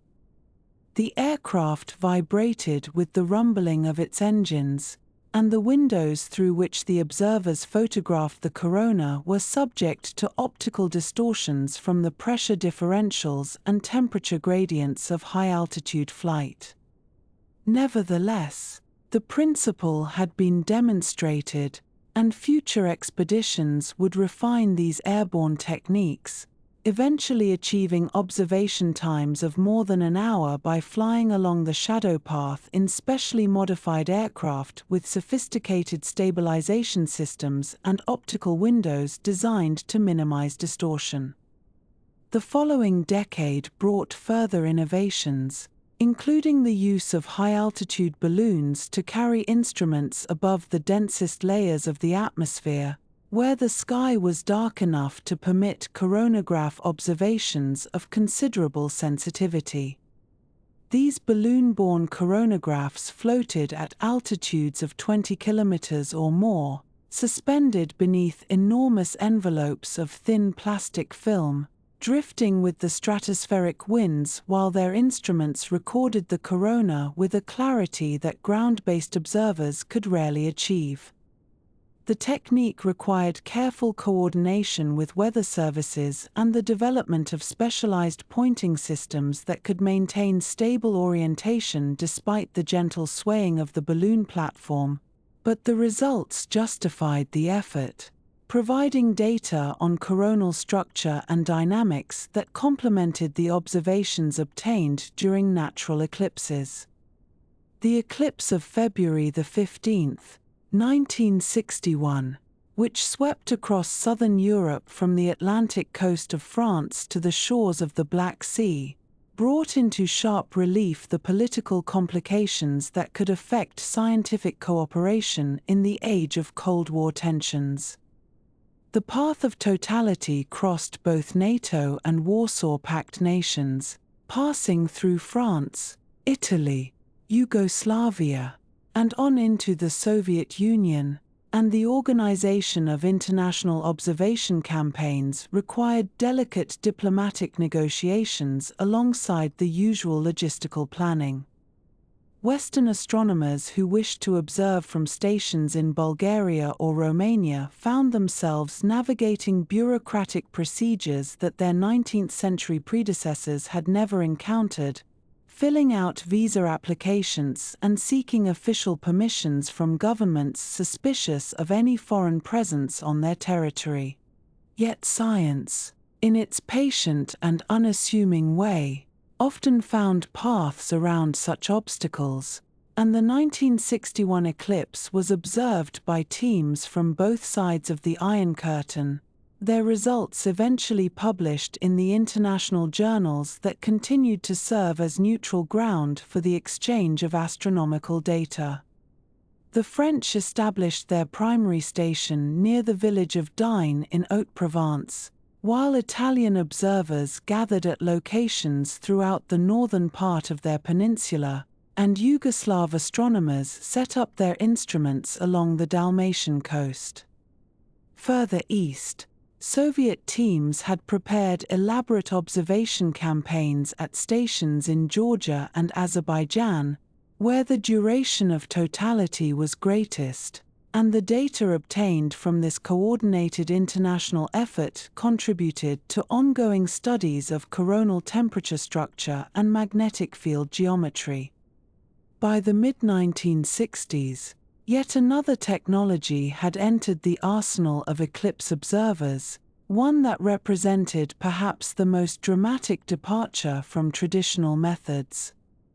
Rockets, originally developed for military purposes and subsequently adapted for scientific research, could be launched during the minutes of totality to carry instruments above the atmosphere entirely, eliminating all the problems of atmospheric absorption and scattering that had plagued ground-based observers since the earliest days of eclipse spectroscopy. The eclipse of November 12, 1966, which passed across South America, provided an opportunity for such rocket-borne observations, with instruments designed to record the ultraviolet and X-ray emission from the corona at wavelengths completely inaccessible from the Earth's surface. The rockets rose on pillars of flame in the minutes before totality, arcing upward through the atmosphere and reaching altitudes of several hundred kilometers before their instruments began recording the approaching shadow and the gradually revealed corona. The flight time was brief, measured in minutes rather than hours, but the data returned by these fleeting missions proved extraordinarily valuable, revealing aspects of coronal physics that no ground-based observation could detect. The corona, it became clear, was not merely a visual phenomenon of pearly light and delicate streamers, but a complex and dynamic environment of million-degree plasma, emitting radiation across the entire electromagnetic spectrum from radio waves to X-rays, and understanding this environment would require observations that transcended the limitations of terrestrial atmosphere and the visible wavelength range. Meanwhile, far above the atmosphere, a new generation of spacecraft was beginning to observe the Sun continuously, without any dependence on the fortuitous alignment of Earth and Moon. The orbiting Solar Observatory series, which began with the launch of OS-01 in 1962, carried instruments capable of monitoring solar activity around the clock, recording the ultraviolet and X-ray emission that the atmosphere blocked from ground-based observers. These satellites could not observe the corona directly, for their instruments were pointed at the disk of the Sun itself, but they provided data on solar flares and active regions that helped scientists understand the magnetic processes driving coronal phenomena. By the time OS-07 was launched in 1971, carrying a coronagraph capable of observing the corona from space without any eclipse at all, the scientific necessity of ground-based eclipse expeditions had begun to diminish considerably. The eclipse of March 7, 1970, which swept along the eastern seaboard of the United States from Florida to the maritime provinces of Canada, represented something of a transitional moment in this long history. The path of totality passed over densely populated regions, crossing major cities and well-developed infrastructure, eliminating many of the logistical challenges that had characterized the great expeditions of earlier decades. Observers could drive to their chosen stations in automobiles rather than traveling for weeks by ship and rail, and they could communicate with colleagues by telephone rather than waiting for the slow passage of letters across oceans and continents. The National Geographic Society organized a major observation campaign, as did universities and amateur astronomical societies throughout the affected region, creating a network of ground stations that stretched from the Carolina coast to the rocky shores of Nova Scotia. Yet alongside these traditional ground-based observations, aircraft patrolled the shadow path at high altitude, their instruments recording the corona from above the weather systems that might have obscured ground-level views, and rockets stood ready at launch sites in Virginia and Massachusetts, prepared to carry their payloads into space during the brief minutes of totality. The eclipse of 1970 thus combined all the accumulated techniques of 2.5 centuries of eclipse observation, from the simple visual methods of Halley's time to the sophisticated space-age instrumentation of the present, and in doing so it illustrated both how much had changed and how much remained essentially the same in this peculiar branch of astronomical research. There was, among some of the older observers who had participated in the great expeditions of earlier decades, a certain wistfulness about these developments, a sense that something valuable was being lost even as scientific capability advanced. The romance of the foreign expedition, with its long sea voyages and its encounters with unfamiliar cultures, had given way to the clinical efficiency of aircraft and rockets and automated spacecraft, and the camaraderie of the expedition camp had been replaced by the impersonal communications of telemetry and data links.